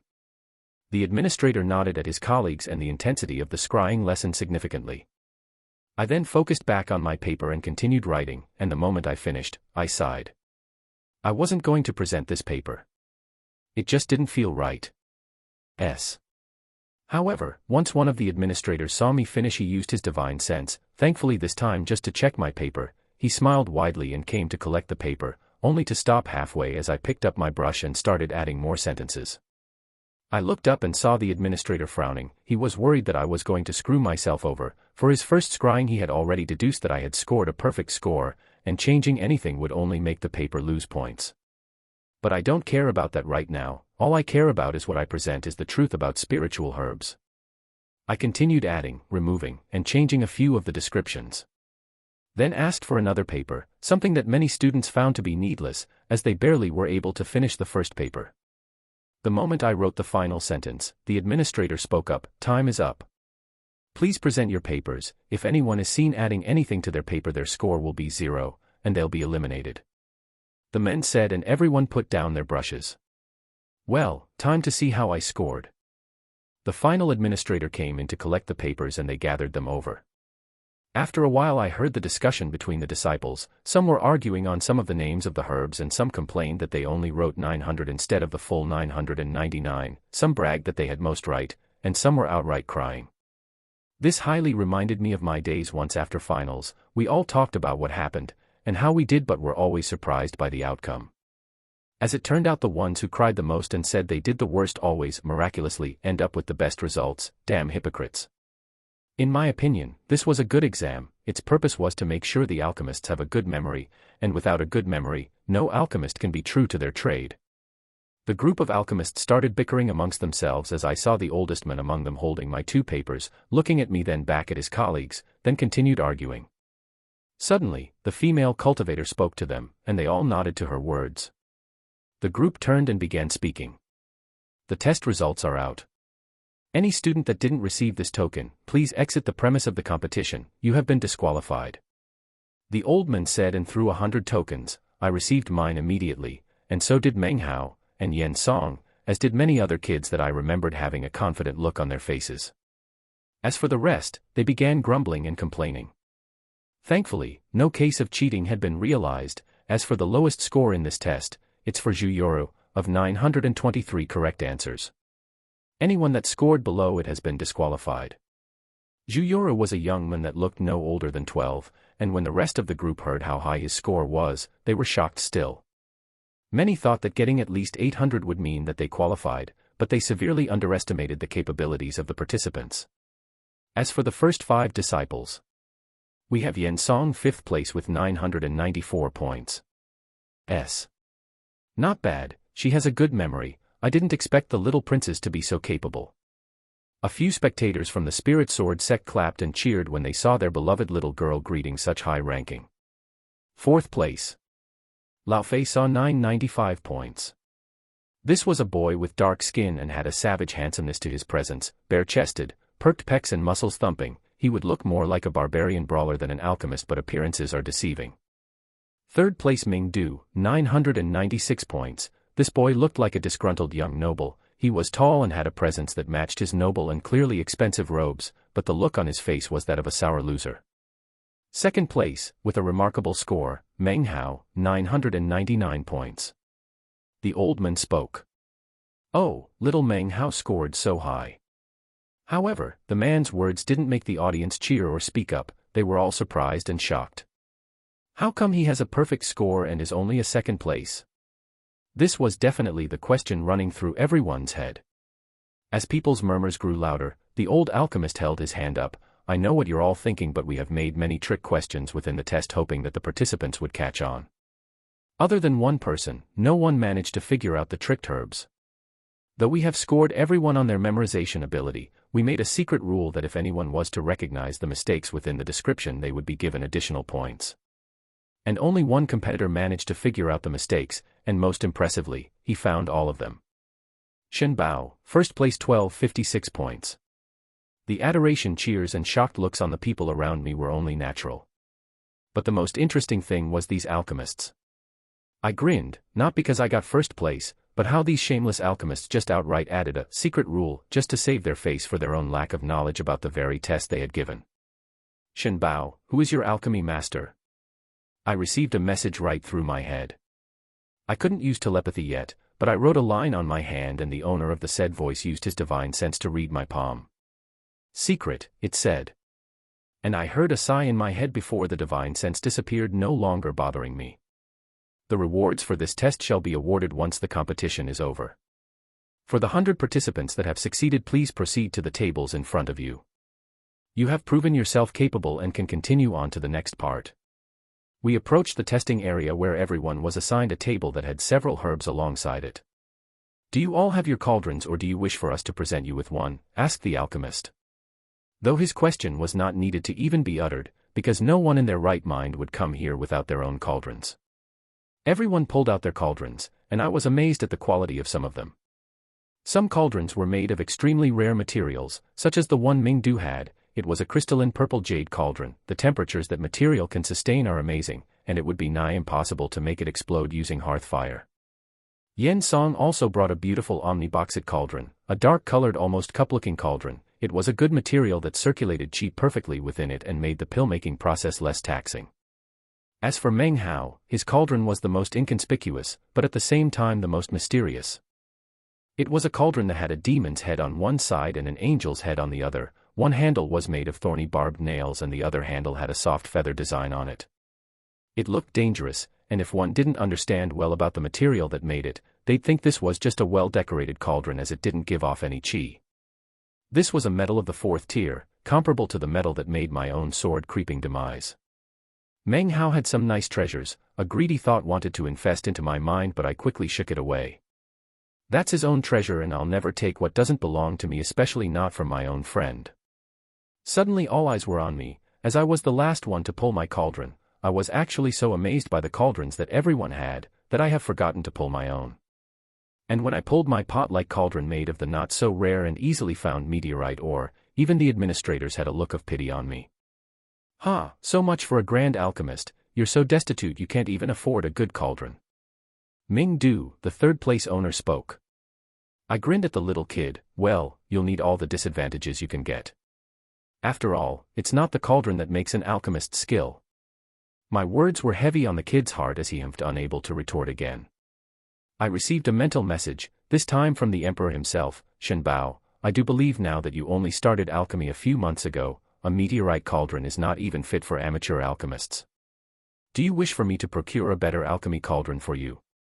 I shook my head and smiled while nodding at the emperor, thanking him for his gesture. The emperor shrugged and I placed my pot in front of me. Your test starts now. Your first task is to make a good quality spirit rejuvenating pill. This was something simple, as most of these kids will be able to make it. On one condition, said the alchemist. You can only use the herbs you have in front of you, nothing more. Said the alchemist as he smiled. As I looked at the herbs, I frowned. What condition? There was nothing wrong here. That's not even a test, this is a simple pill-making process. That's impossible. Without the fickle grass blade, the pill will dissolve immediately after it's created. One of the competitors, if I remember correctly, didn't get a good score. Oh, the fickle blade grass, it's not really needed to make a simple spirit rejuvenating pill. Though it can help the quenching and pill formation, it's not really needed. Good handling of the cauldron's flames can have the same effects and with even better results, as it would mean that you'll need one less grass to use, and fewer impurities and fewer risks for a defected pill. But no one among the top competitors even complained. They definitely knew how to make the pill without the fickle blade grass. You may begin now, the administrator said, and the group began almost immediately, lighting the heart firewood and starting to heat up their cauldrons. As for me, well, this was going to be really annoying to everyone here, and I can't help but suppress a giggle. It's time for it, shock and awe baby. Shock and awe. I began by sorting the herbs and placing them into the cauldron one by one. This only served to bring even more attention to me. No one would do what I'm doing, because simply it was not the orthodox way of alchemy. As most of the competitors would start with the essence extraction of one herb at a time, starting with the ones that would need the least heat, then up to the ones that would need the most heat to have their essences extracted. While I placed everything in my cauldron at the same time. The hell are you doing? That's a blasphemy against alchemy. Du Ming said as he addressed me, hand pointing and face raised up while his eyes looked down on me as if he stood on a higher moral and social pedestal.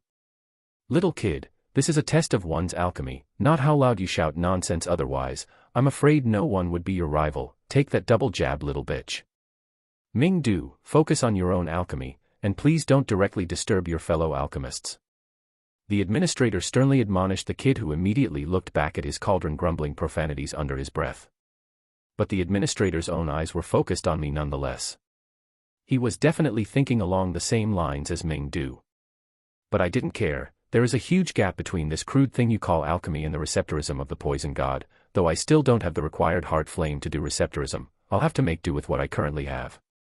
Once all the herbs were placed in their respective compartments within the cauldron, I needed to start heating them up. Though this would need me to light the heart fire, I wasn't going to do that and ruin some really good herbs. I'll use my own inscriptions, the ones I worked damn hard on. Sorry for this, I muttered, then raised my palm. Green poison chi gathered around my palm, and when the administrator noticed my raised arm, he flinched as I struck at the side of the cauldron loud enough that a couple of focused alchemists jumped up from their places in fright. A loud clang sounded through the audience, then I followed with another slap at the cauldron's side. You like that, don't you?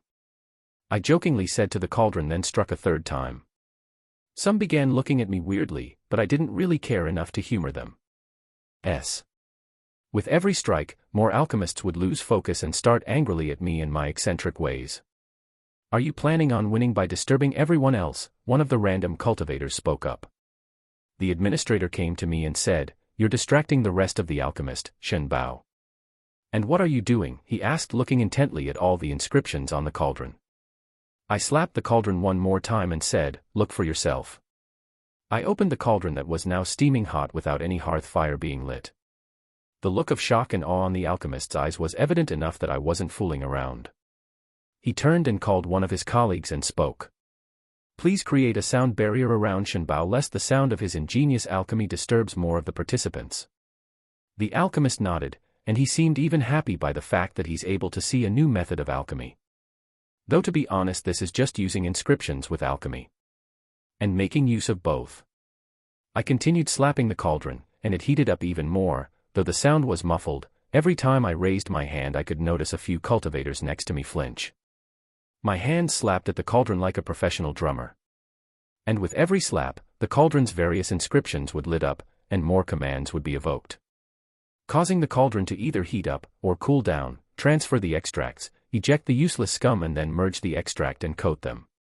I couldn't help but grin as I continued slapping the cauldron. Then with a final slap, 3 pills flew up and I gracefully caught them inside a pill bottle. I nodded at the cultivator next to me and he removed the barrier. Brother Shen Bao, may I see the inside of your cauldron? He asked. Yes, I have no problem, I said and showed him the cauldron. It was already perfectly clean, as that was a simple fact of using an inscription that denied the materials sticking to the cauldron. Once he saw the inscriptions, I could swear he felt dizzy. This is some ingenious work. Who made this cauldron? Asked the alchemist, to which I said, I did. As I grinned. The old man nodded at me and said, I wish you the best of luck. He then moved away to speak with the rest of the exam administrators. I sat down and pulled out a small box. This is something I created to help me in what I'm about to do right now. I pulled out my pipe and filled it with joyful weed. The amount of poison chi I used right now was not much, but I needed to be in top shape for the next round. As for the toxic fumes, the moment I took a puff, the small box lit up and began sucking in the released smoke, encompassing it within it and not letting it out to harm any of the audience or the alchemists. My casual pipe smoke break brought a lot of laughs to the audience. It was obvious, I was the only competitor treating this competition like a joke and having fun while the rest were vigorously fighting among themselves to secure first place. After a while, Meng Hao was the first to finish, and surprisingly he never wavered, never flinched when I started my eccentric behavior of slapping cauldron. He seemed to be in his own little world, unworried about anything when he was doing alchemy, quite an impressive resolve. Ming Du followed suit, and so did Yen Song. And then the rest of the cultivators almost at the same time. The test ended and then the administrators began by checking the results.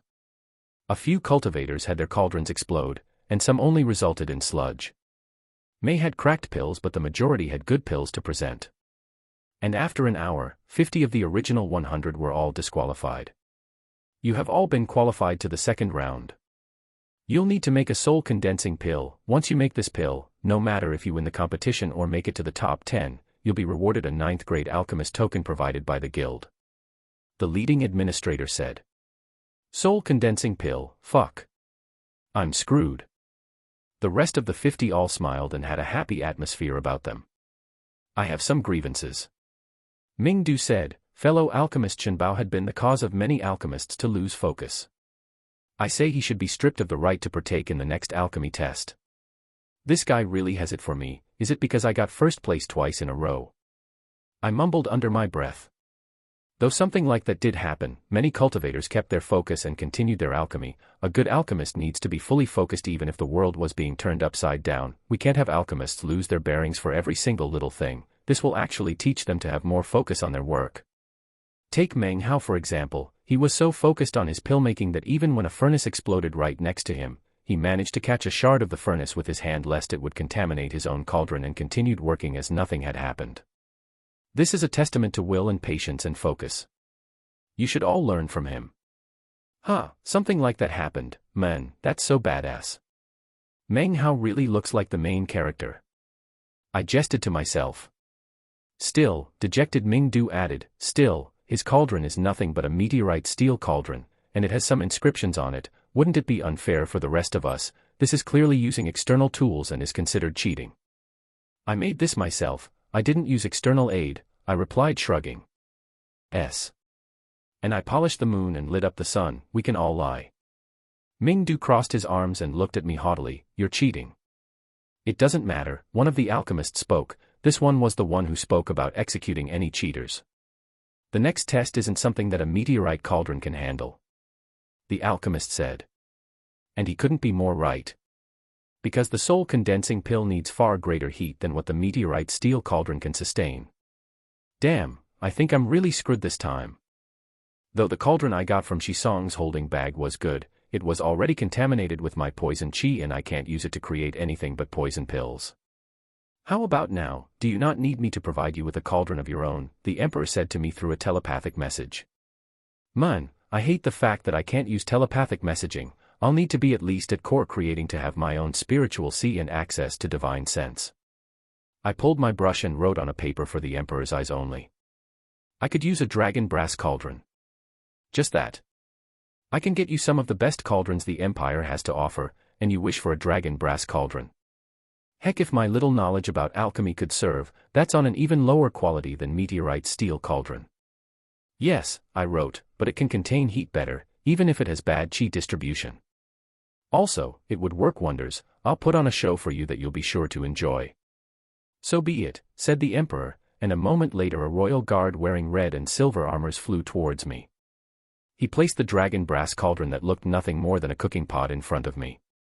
Please check this pot, I said to the administrator who was next to me. The men frowned but immediately understood my meaning. Once he checked it, he spoke up for all to hear. This is a regulation respecting cauldron, it has nothing added to it, it's purely made of dragon brass. Are you sure you wish to use this, Shen Bao? Yes, I replied. The men nodded and I had the cauldron in my hand. Foolish, that's going to cost you dearly. No one in their right mind would ever use dragon brass to make a soul-condensing pill, Ming-Du scoffed. Aren't you tired of having your face being dragged through the mud the whole day? Just wait and I'll show you how foolish it is to speak before you see results. I replied at the kid who humphed like a teenage girl once again. The administrators began by giving the participants the herbs they needed for the pill. Then the oldest of the administrators spoke. You have up to 5 incense time to make a soul-cleansing pill. You'll be graded by the time, purity, and quality of your pill. The administrator spoke. Everyone began their extraction phase. As for I pulled out my drowsy inkberry quill and my brush and began inscribing the pot as fast as I could.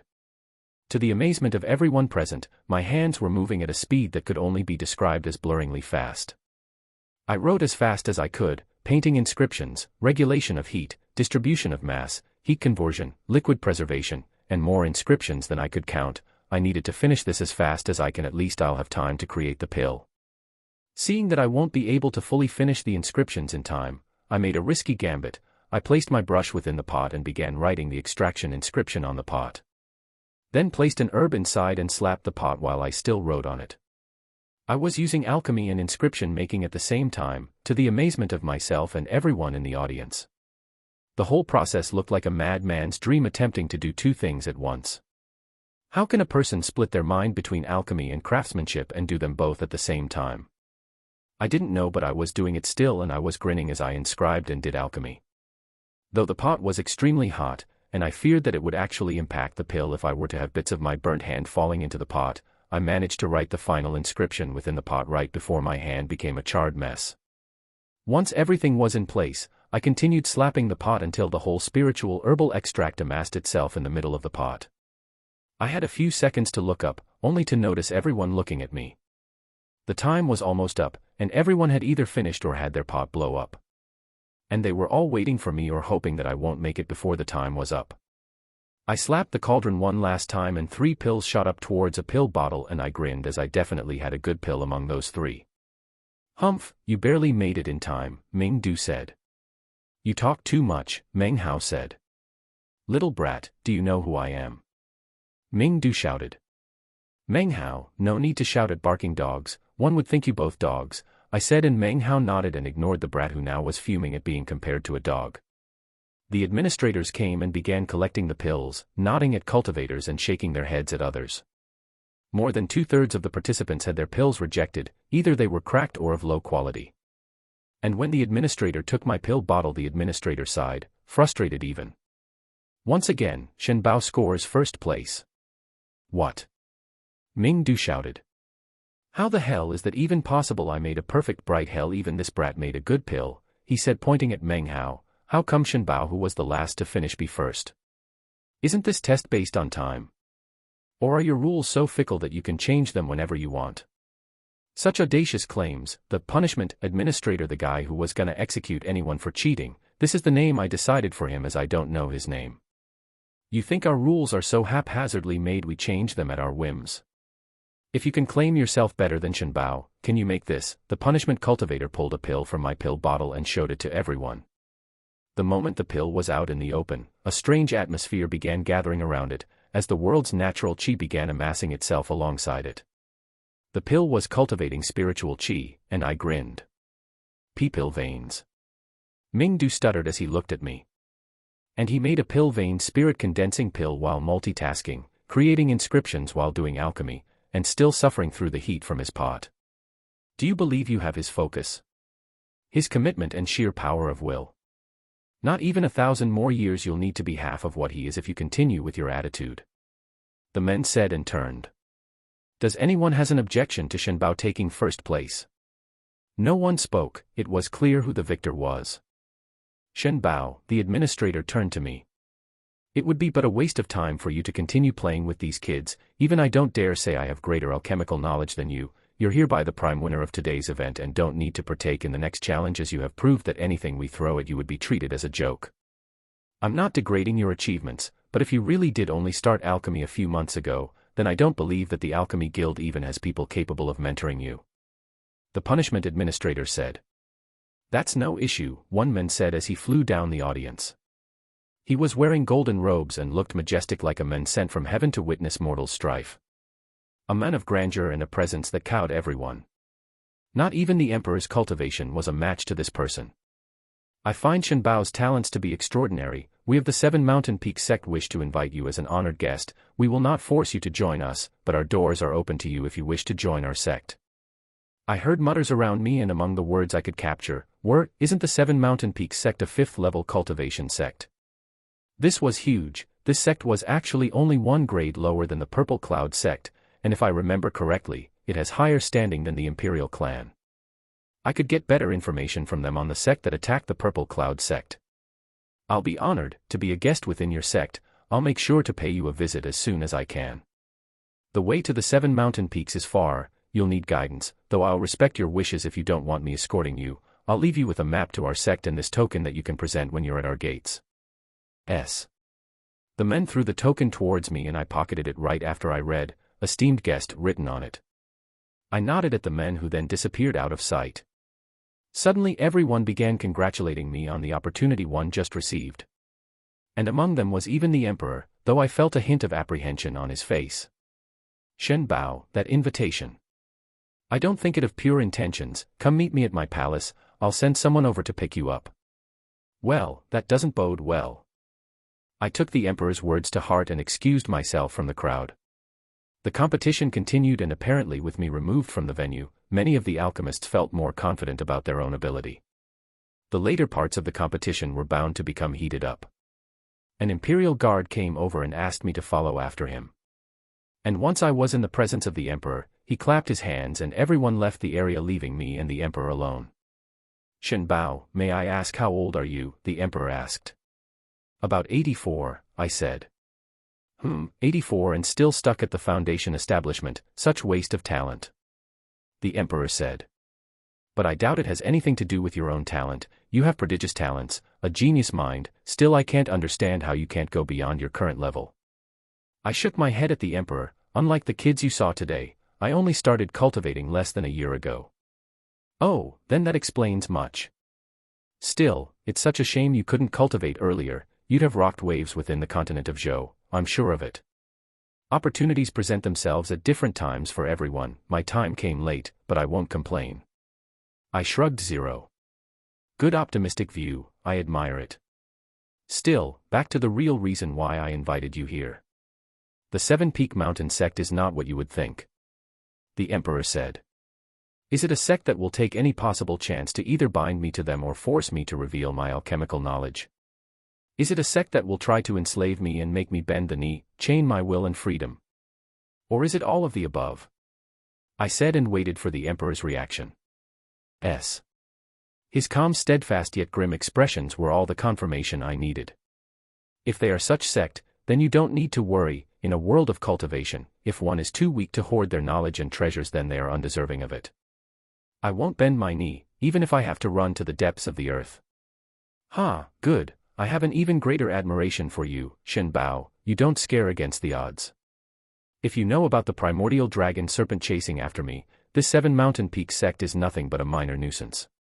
Still, it would leave a bad taste in my mouth if I were to allow one of my countrymen to go to foreign territory unguarded, or at least without a method to save their skin. The emperor said and threw me a talisman. It was a red talisman filled with thousands of inscriptions. This is an escape talisman. It will teleport you 100,000 leagues in a random direction. None under the soul transformation could ever hope to know where you went, and even those above it will not waste the time it will take to chase after you. Use it when you feel yourself in a bind. The emperor said.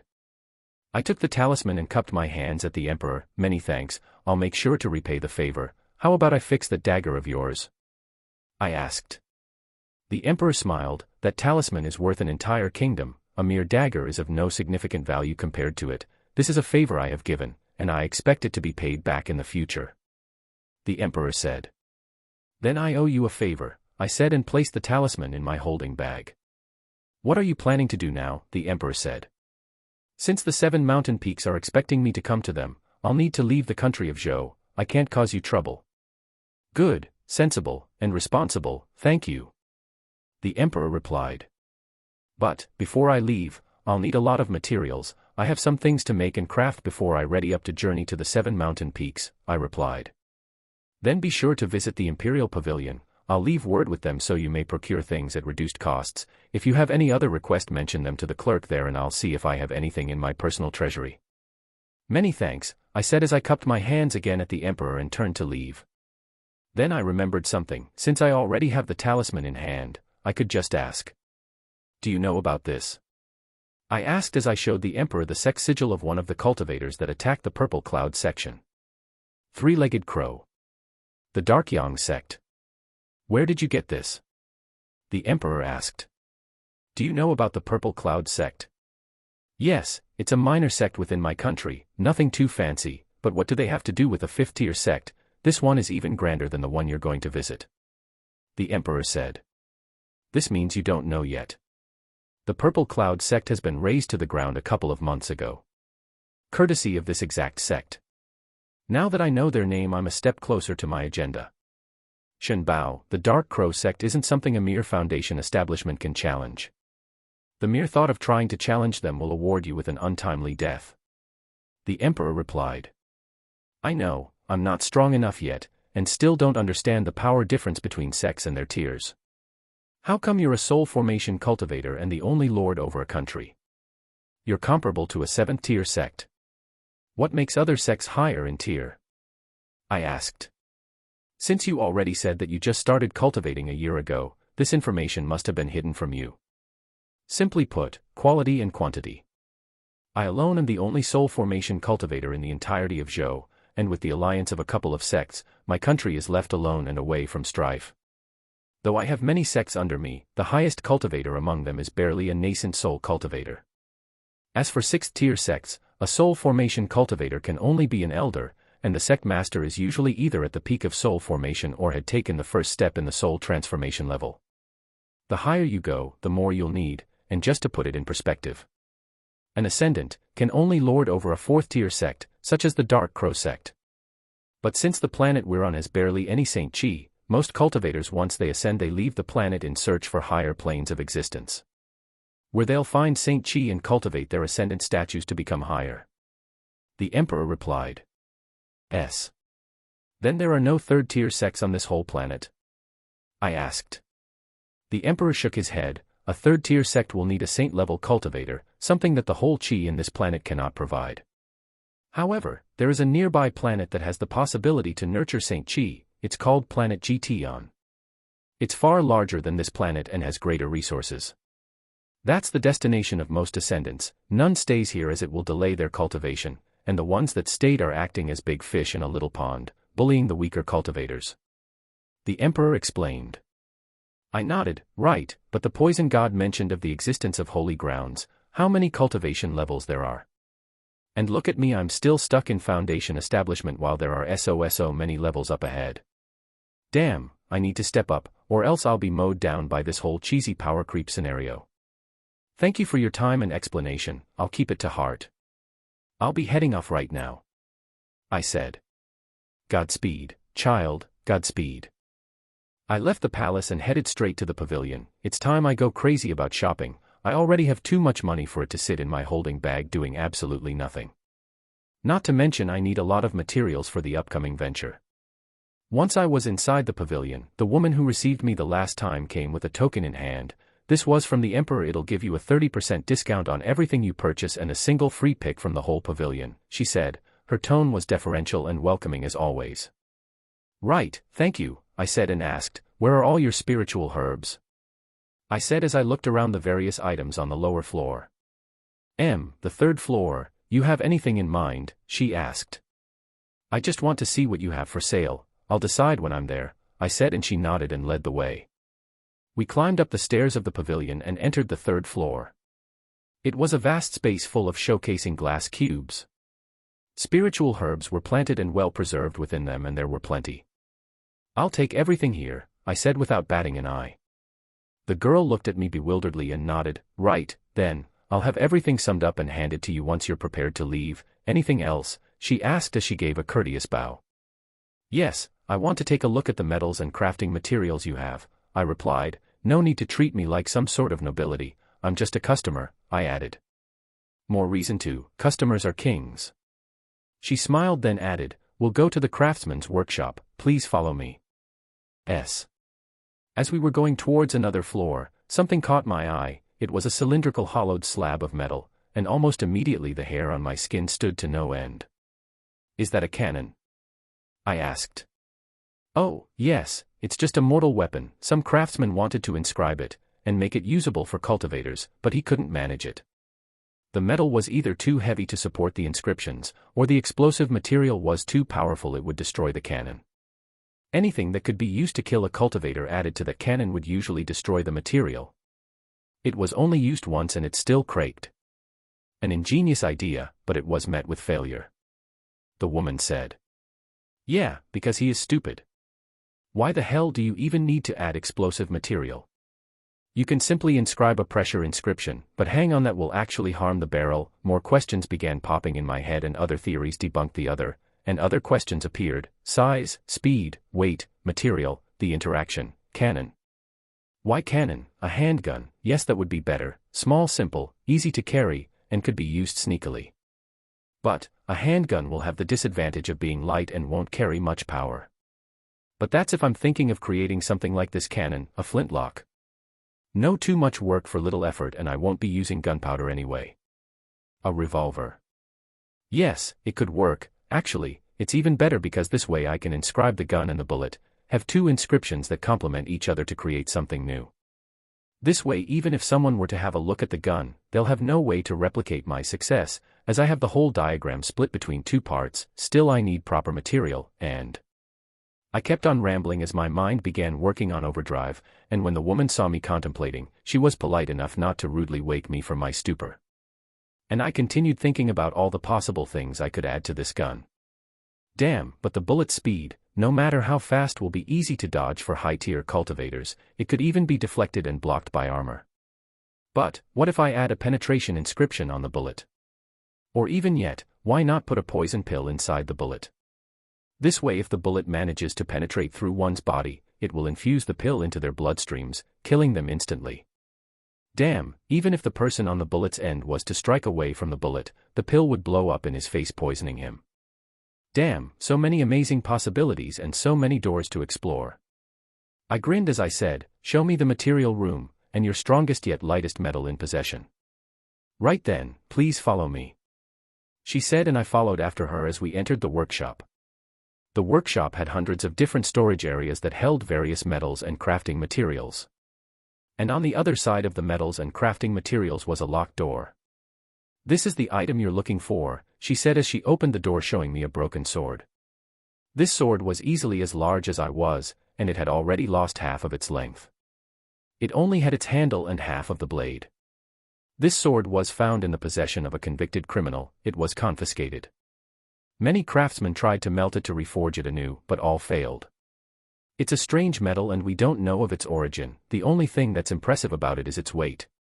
The girl said, and went to pick up the sword that was clearly far larger than her, but she easily lifted it. It's somehow extremely light even if it's large. Many theorized that this metal was useless to be wasted on such a large sword, as it would do wonders on a short sword, and I agree. She said. "Yes, but did you try to infuse it with your own chi, use it as a part of you instead of just a weapon to stab?" I said. The girl tilted her head, then tried to infuse the sword with her own chi. Almost immediately the sword dropped to the ground and cratered the whole floor from its sheer weight. "Neutron steel," I said. "This metal is so dense that a single spoon would usually weigh tons, but the craftsman that made this sword was crazy smart. He added helios iron to it, the exact opposite of neutron steel, a metal that was so light that it was the best thing to use in crafting flying swords. Add a few other materials and the whole sword would feel immensely light. Then they added a few inscriptions on the handle that once a person infuses the sword with chi, it will temporarily stop the helios steel from interfering with the neutron steel's density and weight. This is some high-level inscription stuff, even I am unable to fully comprehend it." "You're saying that this sword stayed here for so long that no one even thought about infusing it with their own chi?" "Huh? You mean you didn't know?" the girl asked in complete shock. "Know what?" I asked. "It's tantamount to suicide to infuse your own chi in another person's weapon. No one in their right mind was going to do that. Heck, I only did that because I trusted in your opinion and thought you saw through something." "I could have died," the girl shuddered. "Ah, that reminds me, this is probably why the poison god said that I should not try and open the crimson-robed cultivator's holding bag. Damn, I should be more careful." I coughed, hiding my shame, and said, "No, don't worry, I already saw that the sword was ownerless." I lied. "Oh, right, thank you, I was scared there for a second. Anyway, do you wish to procure this? It will cost you 1,000,000 spirit stones." "Yeah, I'm not paying for that, I'll take my freebie, I already have one free item to take." "Right, if you wish, then I'll have this added to the herbs you procured." "Anything else?" "Yes, I'll take some of these metals," I said as I pointed at the various metals in the shop. I needed them to craft a few things and further improve X. Also, I need armor. Or at least gear that's strong enough that will protect me once I go out and start my venture. Once I was done with my purchasing spree, I decided against going back home. It was only a temporary place that I used to craft stuff, and I also needed to leave the Imperial City, lest the men from the 7 Mountain Peak comes looking for me. Still, I needed to find a quiet place to start working on my new projects. I found Zen Fei, and told him about my departure. Though he felt saddened at my urgent and sudden need to leave, I left him with a few pills I had created. He was a playboy and not a hard-working cultivator, but still he was nice enough to help me whenever I needed without any back thoughts. It's a rare trait to find in any cultivator. I also asked him to take care of Meng Hao and his friends. I would feel a bit more relaxed if Meng Hao was being taken care of by someone I knew. At least no one will try to poison him again, which also brings back the question, who dared do it? But I shook my head. Meng Hao isn't so simple. He ended up winning the alchemy competition when I was removed from it. Though he didn't look like someone who should get first place, he was the underdog, the one least expected to succeed. But I heard news that he also managed to create a pill with pill veins as the final product of the competition, securing his first place. The Alchemy Guild saw it only right for them to have him join with them. The only difference between me and him was, he actually made the pill using the orthodox way. Unlike my inscribed cauldrons, he would find many a mentor to teach him how to improve upon his Tao of Alchemy, while my own Tao of Alchemy was unheard of in this world, and I only have myself as a mentor. In a sense, I'm treading the same path as the poison god, only his path was lonely and unpaved as he forged through the Tao of poison. Mine is the Tao of inscribed alchemy, and it is new and no one can help me but myself. I'm a pioneer of my own Tao, and if I find success, I'll cause new waves in the world. And I plan on doing just that. I left the city on top of the massive flying sword gifted by the Poison God's book. I needed to get a bit away from everyone, and the best spot would be somewhere where not many know of. For example, the Laughing Slaughterer's domain. Though it would be a good place to go, I would rather not venture there right now. Shi-sun might send someone there to guard the entrance or just to jealously keep it from prying eyes. The other place would be the cave where I killed all those bandits, but it would leave a bad taste in my mouth to stay in a place where so many transgressions had happened. Unable to decide on a place where I can sit down and cultivate and craft, I decided to follow the Seven Peaks mountain map. At least it will allow me to get closer to the sect and enable me to find a desolate place where no one will bother me. I spent days of travel above green lands and following the map. There were many places on the map that suggested I should travel away from. For example, there was a 6th-grade twin-tailed jade scorpion occupying an area a few hundred kilometers to the east of where I was going. Approaching it will cause the scorpion to take notice of me, and I wouldn't want to deal with anything of the 6th grade. Though the Yeti in the ice mountains was of the same level, it was asleep and was not fully focused when I battled it. The scorpion will undoubtedly be awake and fully alert if I were to approach. I continued following the map for days until I arrived at a desolate area, which was called the Concave Desert. It was a place for many dangerous demonic creatures and was also ruled by a 6th-tier beast. The Armored Lion King. A lion that would stay on the prowl in these deserts and hunt any unfortunate prey. It was powerful enough that many sects would avoid this area entirely if they could. Though the Armored was just a 6th-tier demonic beast, it was still too tough for most of the cultivators to kill, and wouldn't bring them any benefits. As the effort that would be needed to kill it will actually waste the most precious thing about it, its own armor. The fact that the Armored Lion King was nigh impossible to kill without destroying its armor made it a futile hunt for the powerful cultivators.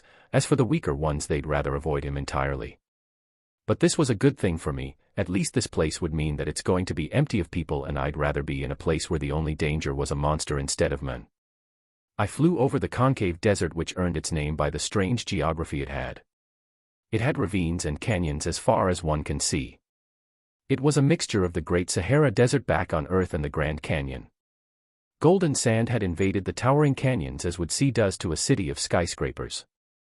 Sand was everywhere, and you can still see the massive canyons spread all over the place, giving shade to some small critters and creatures from the scorching sun, and within the canyons rifts grew some herbs that one would hardly find anywhere else in the country of Zhou.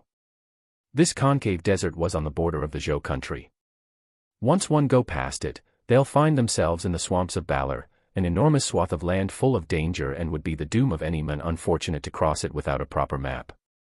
While the swamps of Balor were great and large, they served as a natural barrier for the country of Zhou and the country of Zhenyi. The country of Zhenyi is where I'm supposed to be after my journey, as it is where the 7 mountain peak sect resided. Once I traveled to deem enough and safe from any prying eyes, I dipped down with my flying sword and found a natural small cave within one of the towering canyons. The cave was way above the ground, and would not be a good sleeping cave for any creature in the area, as it will take them effort to just climb here. But it wouldn't hurt to be cautious as I approached the cave and slowly made my way inside it as I lit my finger in a green flame that reflected along the walls of the cave, giving me a view of what was within it.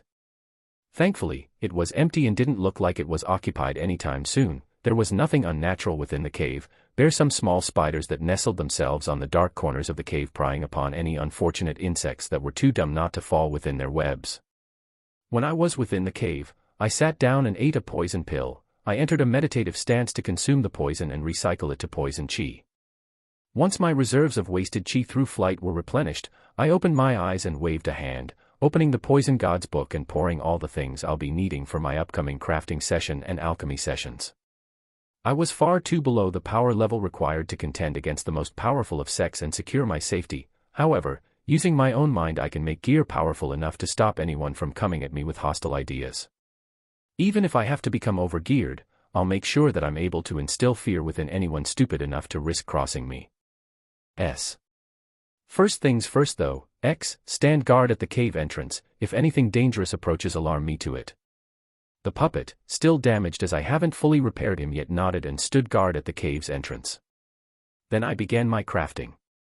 First things first, I needed protection, because as good as an offensive power is, without proper defense I could easily be killed before I could even show any destructive powers I have. Armor is too heavy and unwieldy, but what if I craft something light and powerful? I have an idea already. The serpent X killed back in the Laughing Slaughterer's cave. Its skin was durable enough that it contended with X's punches, and that's even before it was processed and modified. Right now, how about we start with making some indestructible armor? I grinned as I pulled the snake from the Poison God's book. Thankfully the cave is large enough for me to pull the massive serpent without being crushed under it. Once the corpse was out, I pulled Creeping Demise and began by skinning the snake. The blade in my hand worked easily as it parted the skin from the flesh. But it still took me the better part of 2 hours to fully skin the snake. Once I had the skin on one side and the remains of the snake on another, I decided against discarding this flesh. It might be poisonous to any other cultivator, but for me, it would be a hearty meal. I kept the rest of the snake and spread the skin on the ground. After a few rounds of cleaning it and removing any excess fat, I threw it into boiling water to harden it. It took me a day to wait for the snakeskin to harden enough and be ready for use. And after stretching it a bit and making sure it was in operable condition, I started cutting the skin into a large 2x1 rectangle. Then I folded bits of it until it was shaped like a robe. I wasn't too crazy to try and wear the snakeskin like this. It was still not dry enough and it smelled bad. So I had to wait for it to fully dry. I also still needed to have a robe needled on top of it. Otherwise, I would look like a barbarian wearing the skin of a foe he just defeated. Hardly a method that one could use to stay inconspicuous. Then comes the second most important part of this process. Though this snakeskin had a godly defense, it was still just snakeskin, and to make it better, I needed something added to it. I pulled my brush and began writing on the skin scales, one scale at a time, the same writing on every scale. And this took an ungodly amount of time, as I was only done by the end of the 7th day. One would think that a few thousand scales was a big number, but they'll be hard-pressed to understand the real truth of those words if one tried to inscribe every scale. Once I was done with my work, the green-colored snake was beautifully decorated in golden writing, inscriptions that were all linked to each other. Hardening, linking, power infusion, power transfer, and lightning. I needed the robe to be as light as possible so it would not be cumbersome but at the same time hard enough to defend against attacks. After all of the inscriptions were written, I began by writing a single circle in the center of the robe.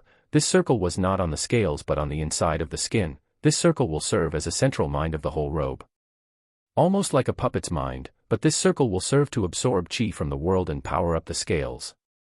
As much as I wanted to add a spirit stone to the robe, I couldn't find an appropriate way to place a spirit stone within my clothes without it bulging and being obvious. Also, it would be a waste of spirit stone. I might as well use the world's natural chi to charge the robes and have it defend me. The purer the world's chi in a given area, the stronger the robe's defenses become. While I still made sure to have 2 small circles in the snake robe's sleeves for spirit stones as a precautionary decision. This way, if I'm in an area or a situation where the spiritual chi of the world is not enough or lacking, I can still power it using spirit stones, backup energy for critical times. Once the robe was done, I pulled a purple robe I had and began needling it on top of the snake robe. this way the whole thing became one. It looked slightly puffy, but not too puffy. This would look like a thick winter robe at worst. I wore the robe and was amazed by how light and comfortable it was, though some parts of it were itchy as the leather wasn't too gentle on my brittle skin. I added an interior layer of thin silk to the inside. This made the whole dress feel comfortable and at the same time practical. Right, the first part is done, now the second part. A fence. A gun. Now this was going to take a huge deal of thinking. The mechanism behind a revolver wasn't that difficult and I could easily build one. The problem was, the inscriptions to power up the bullets, as I won't be using gunpowder. So I decided to start crafting a gun with the materials I had. I needed a prototype first, something to use as a point of reference before crafting the final product. I started with using meteorite steel. It was a good material to inscribe with, and can sustain reverberations, and didn't need too high temperatures to melt. I pulled the brass cauldron I got from the Emperor and placed pieces of meteorite steel inside it. After lighting hearth fire under the cauldron, I began working on a mold. I didn't need to use chi to heat up the dragon brass cauldron, as I only needed high temperature and not regulated temperature as one needs for pills. As for the mold casting, I used heated clay. I began by creating molds for the barrel, handle, the revolver's bullet chamber, and bullet molds. It took me the better part of a day to finish, and thanks to the precision of cultivators' hands it was far easier done than said. It feels like cheating, as a cultivator can actually be more precise in creating materials than a machine of the modern world.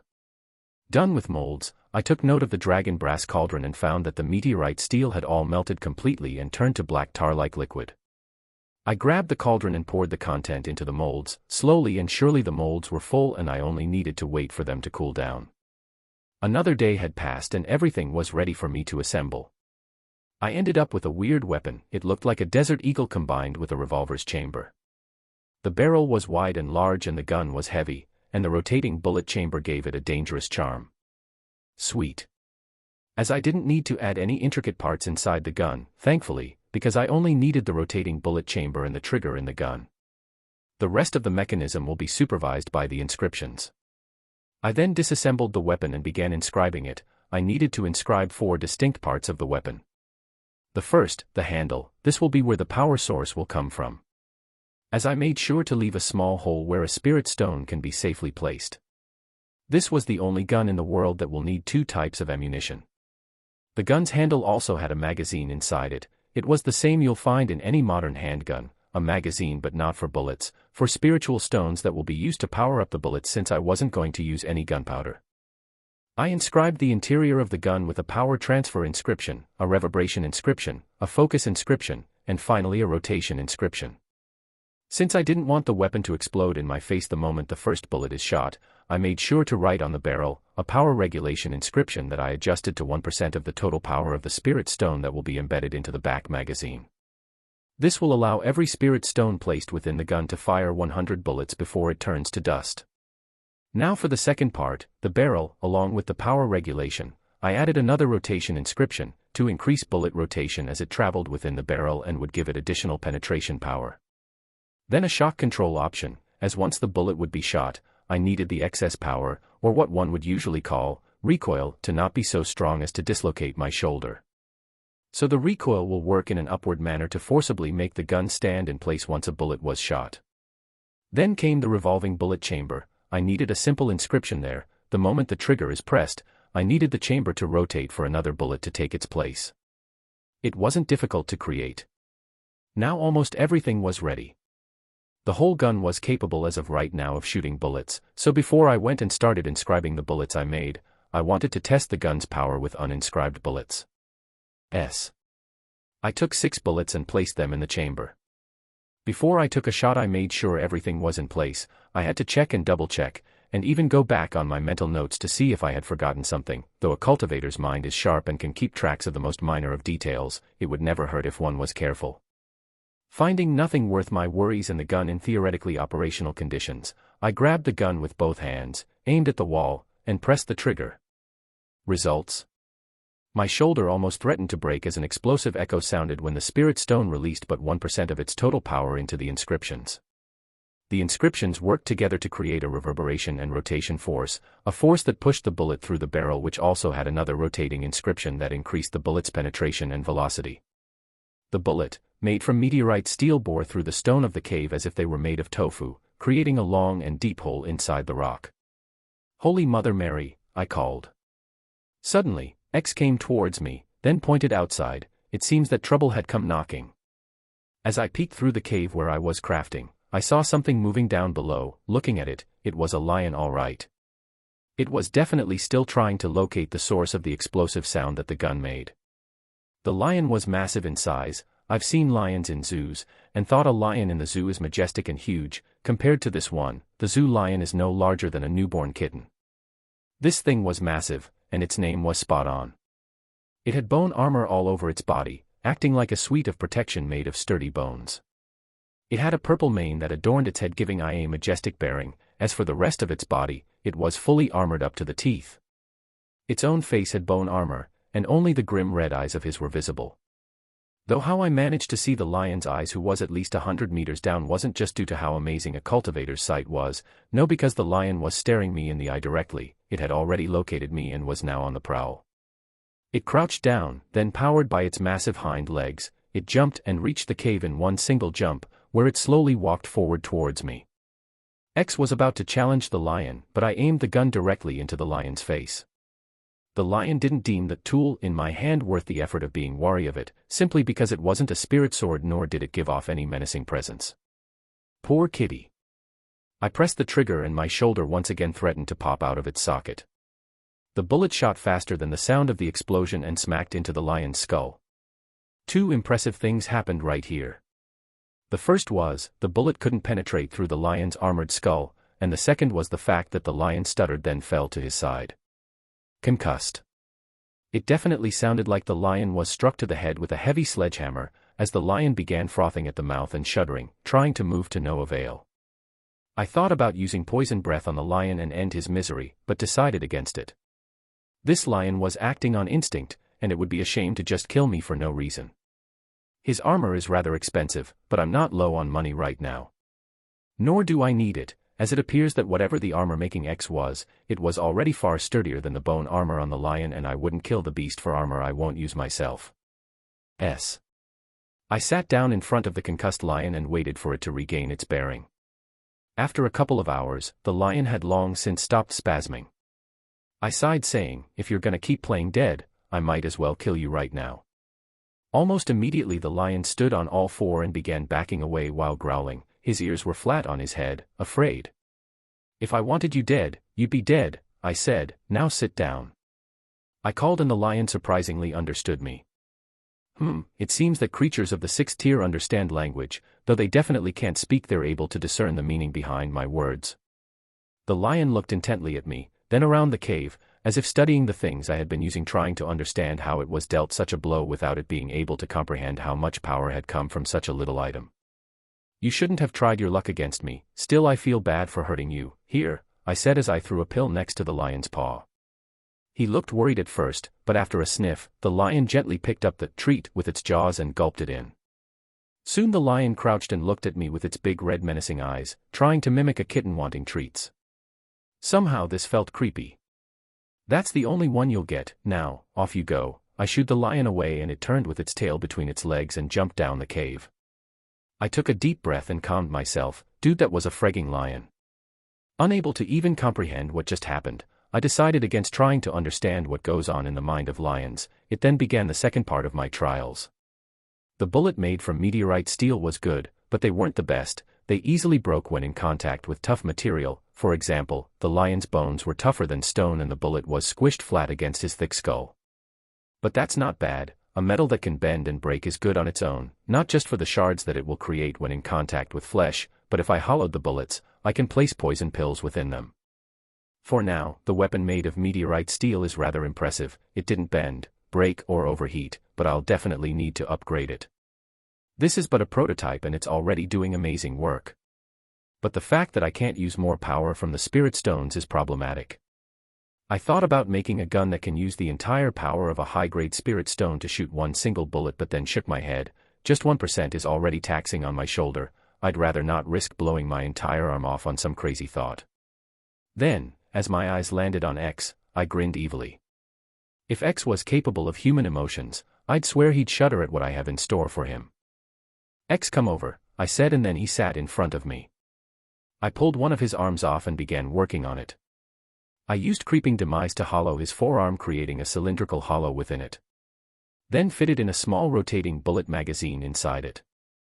I fastened it with a few pieces of metal that I welded using the heat from my own poison chi, then installed a barrel that went from the hollow in his forearm and ended at the palm of his hands. Afterward, I added another part where I placed a high-grade spirit stone within the chamber, linked it to the rotating bullet chamber, and had the whole arm fitted with a gun inside it. X's can now shoot bullets, and I made sure to keep the gun circuit separated from the mind circuit of X. But link them in a sense to have X able to use the gun within his arm whenever he wished. Try it, I asked X, and he immediately pointed at a wall with his open palm, and shot 6 bullets in quick successions. The bullets all penetrated through the same hole the first one went through, with frightening accuracy. Damn, Deadshot would feel proud.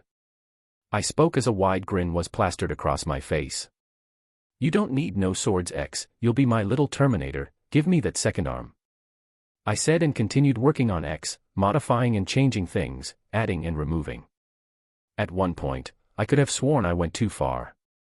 A month had gone by, and in this month 2 things happened. The first was the occasional visits from the armored lion. Yes, the little bugger kept coming back pestering me about pills. Thought I would have chased him off, he came back with some really tempting things. He was smart, and I believe that when he saw the metals spread around my cave the first time I came, he went around the concave desert, locating metals, armors, and old weapons that he could find. Most I would become from some idiotic cultivators who tried to challenge him. And he even brought holding bags. The poor kitten didn't know how to open them, and when I opened them, after having the poison god's blessing that those pouches won't kill me, I gave the lion any pills I found there. It was his reward. He didn't wish to take any of the spiritual herbs and was more than content with the pills I gave him. The second thing was, the atmosphere. The skies above the concave desert became blood red. It seems that there was something happening in this desert, especially since I actually saw a couple of cultivators rushing over their own weapons a few miles away from me. Many others came after them and no one cared enough to come and check up on me. I felt a few divine senses scanning my surrounding, and when they landed on the armored lion, the divine sense immediately disappeared. It seems that the owners of this divine sense didn't wish to bother the armored lion and the men that kept it as a pet. I continued working on X, and when he was fully fitted with guns and hidden weapons I deemed my work done. I had inscribed so much on X that it was becoming cumbersome to add more inscriptions on him without having the whole thing backfire at me or cause a programming failure of epic proportions. My method of extensive detailed writing was good at making X more precise, but the fact that I wrote so many of the codes made a huge problem for me. I needed to update my inscription methods. Something like the barrier the Laughing Slaughtered had installed, it had a lot of inscriptions, so many of them in fact that they were layered one above the other, though his words were far fewer than the ones I would usually write to make the same exact command, his were more detailed and more direct. It was as if he was writing less and meaning more. I'll need to upgrade my understanding of inscription soon. After finishing with X, and having installed guns in his arms, additional pockets to keep extra spiritual stones in case of emergencies, and a self-destruction mechanism. Yes, I needed that in case X finds himself in the wrong hands. I don't want anyone taking X away, and I'd rather have him blow up than have my secrets exposed. Still, I won't be losing X even if he blew himself up. Though the self-destruct mechanism was installed, I made a conscious eject mechanism. So when X decided it would be best to blow up, he'll escape with his consciousness in one of his arms that I fitted with a flying inscription that will run away and come to me. I still have many other things to explore, such as explosives and more. And I didn't spare any time working on them. After another few rounds of pondering, prototyping, and a lot of brainstorming, I created several hollowed bullets that placed poison pills within them and created inscribed bullets that would actually detonate a small piece of spirit stone that I fitted inside them on impact. It wasn't something huge, but if said explosion happens inside someone that has been shot, I'd only shudder at the aftermath. I sat down and resumed my cultivation. My cultivation level was far below what I needed to travel the desert and the swamps of Balor. Not to mention entering the 7 mountain peaks. My chi rotated within me as I consumed more pills, and the lion deemed it wise not to stay where I cultivated due to the excessive poison chi being released from my cultivation. After a couple of days, I assaulted my bottleneck. This is where everything will change, the bottleneck of the core formation. I came to an understanding of cultivation, though I cannot say it is a great discovery, but to me, it means something great. Cultivation is in its all-encompasses the search for truth. It's the reason behind why people cultivate, not to mainly defy heaven, but to look and understand the secrets of the world. But heaven is jealous, and would never give up its secrets without making you struggle for them. Heaven is jealous yet merciful, wrathful yet always leaves a path to salvation. Pragmatic yet kind, cruel yet gives chances no matter how small. For me, the search of truth isn't as simple as it could be, mainly because I know my mind is clouded with concepts from my former world. I'm and always have been a man of science, and fully discarding my mental capabilities for fate, faith, and belief is not something that I can do without asking a few questions. I have seen spirituality, I have seen what makes a man live for ages, though it feels miraculous it can always be explained by science, if not now, maybe later. However, what boggles my mind is the fact that how can a man create something that is non-organic yet feels as if it is a part of oneself? A core. Creating a core is to create a container for the soul. Something ephemeral and untouchable. What is a soul? I have no idea, but it seems to be the essence of a person. Same as with herbs, it's the most important part of a person. And cultivators can not only cultivate the body, but also the soul. The soul makes a being, and unmaking it dooms them. A soul is what drives a body. Strange as it may seem. If you make a body from scratch, heart, liver, lungs, brain, and all the organs, no matter how perfect you make them, you'll never be able to create a living being. Without a soul, you'll have a pretty corpse even if you're able to have it breathe and have its heart pumping blood all over the body. It will never be a being. Without a soul, one is nothing but a corpse. And core creation allows a cultivator to harness their own souls, and in a sense trapping it in a small core to prepare it for the next step, nascent soul. But one needs a container for the soul first, and I have no idea how to do it. Most cultivators would climb the next step in cultivation and their core will be naturally created, but I'm struggling, not because I can't rise in rank, but because my damned mind is still fixated with a simple fact. Where is a core created? How is it created? What are the requirements to create it? And how to create it? And because of these small little disturbing facts, no matter how much I assaulted the core creation step, I always failed as my poison chi rejected climbing up. The poison god's book refused to give me any information on how to make a core, and I was frustrated to no end. I sighed as I stood up. There was no need for me to keep doing the same thing over and over expecting different results. That's no different than madness. And I'm far from becoming mad, at least not yet. I asked X to follow me. I needed to climb down the cave and see what's all the fuss is about with this red sky. But just as I moved, I heard loud steps behind me. Turning, I saw that X's feet were digging into the ground. The number of bullets and grenades, yes, grenades based on spirit stones, inside him were too much that he gained weight. It won't bother him, but he's like a gold pouch jingling with every move. I'll need to adjust this later on lest it creates a balance problem with X. When I was outside the cave, the lion was waiting patiently on the ground, sitting still.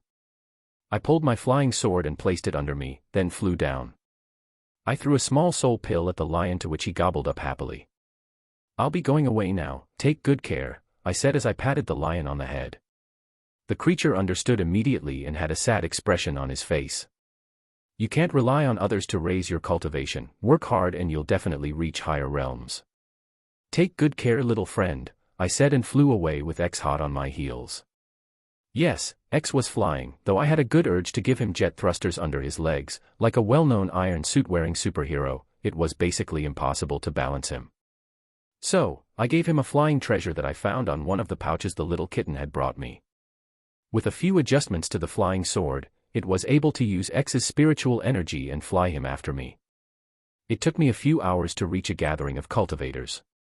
The majority were at the core formation, with scant few at the foundation establishment like me.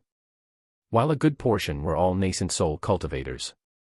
Junior, a man with a short stub for a beard called, he was a nascent soul cultivator, spoke to me. I stopped and looked at him. I will excuse your contempt for remaining higher than the rest of us, but come down and identify yourself.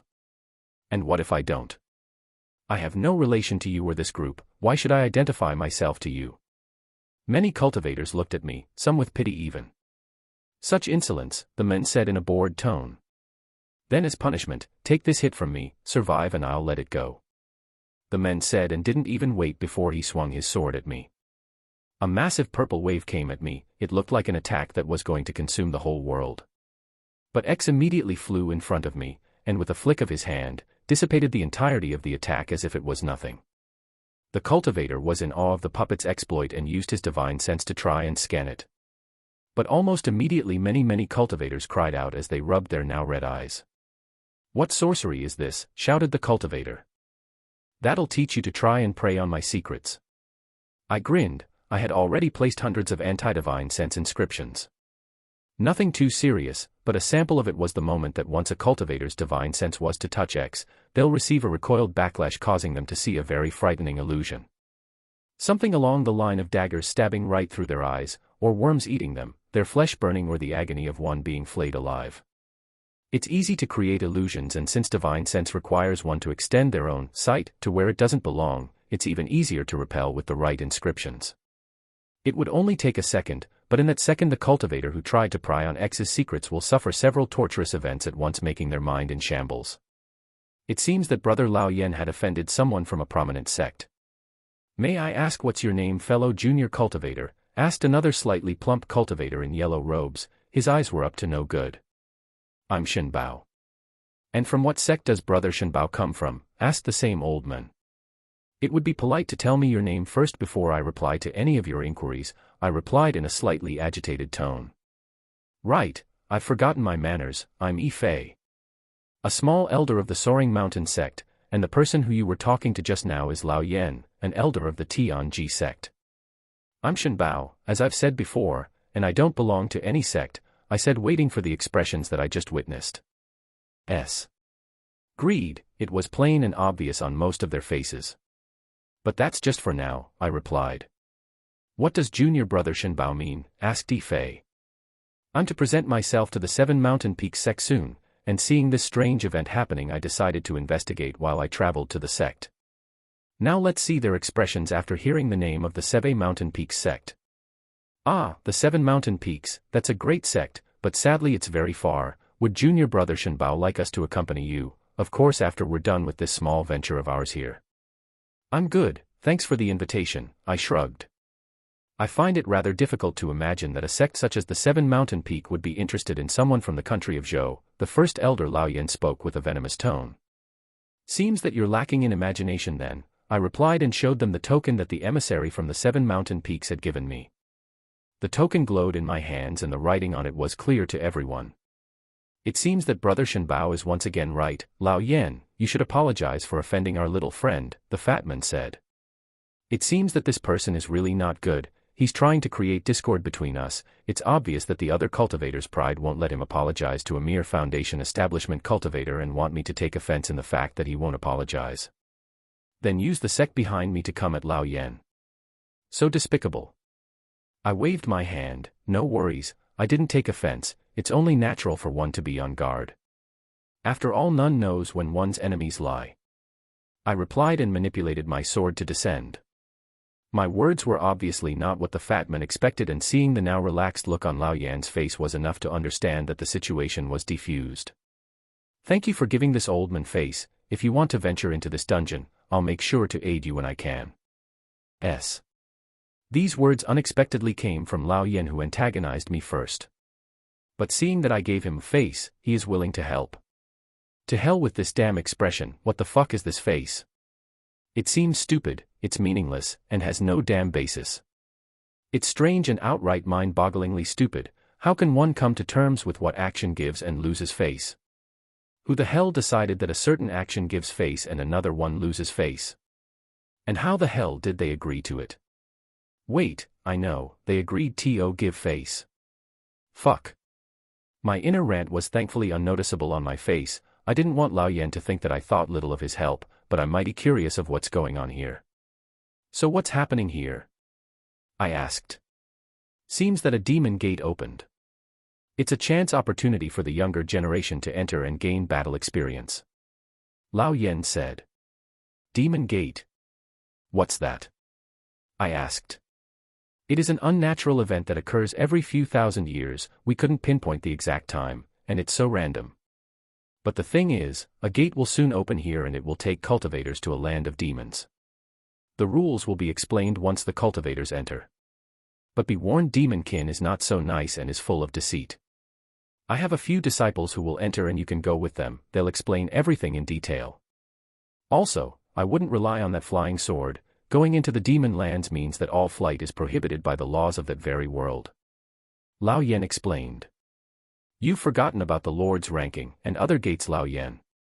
The Lord's ranking is better suited for cultivators of the core formation realm. Seeing that junior cultivator Shen Bao is still in the foundation establishment level, it would be ill-advised to as you to participate, no matter how enticing the rewards may be. Lao Yen shook his head.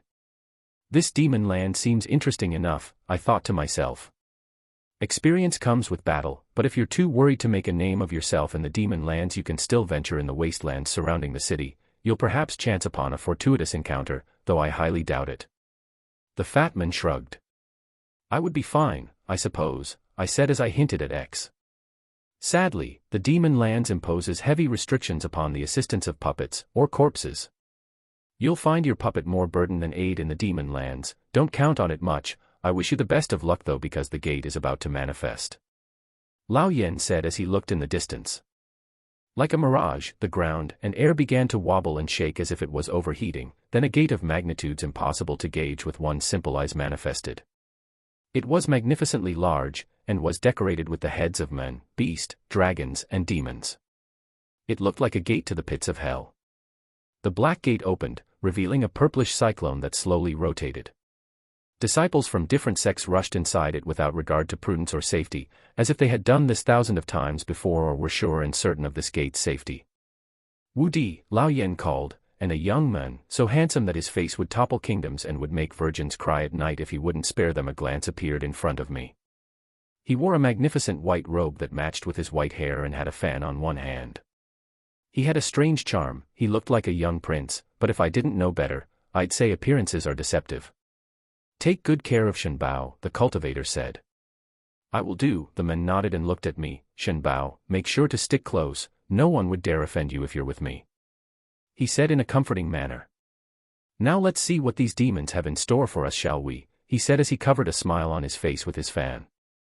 The groups began to funnel through the vortex until it was our turn. It seems that I'm about to venture into a stranger world than I was in.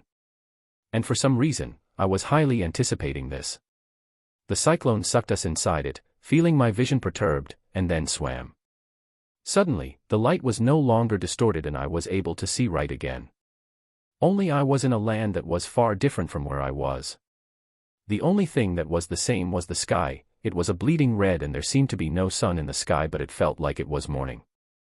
The world's chi was thick, but it had unnatural evilness to it, yet I didn't feel disturbed by it, unlike the people around me. Wu Di cringed from the evil chi permeating the place and sat down to meditate alongside many of the cultivators that just entered. I, on the other hand, was not affected by the natural world's chi, no matter how evil or benevolent it could be.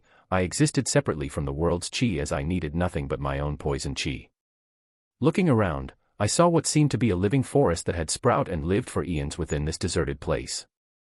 The gate behind me was still funneling in disciples from various sects that all joined their respective groups. While Wu Di's sect disciples joined around him in a protective cultivation session.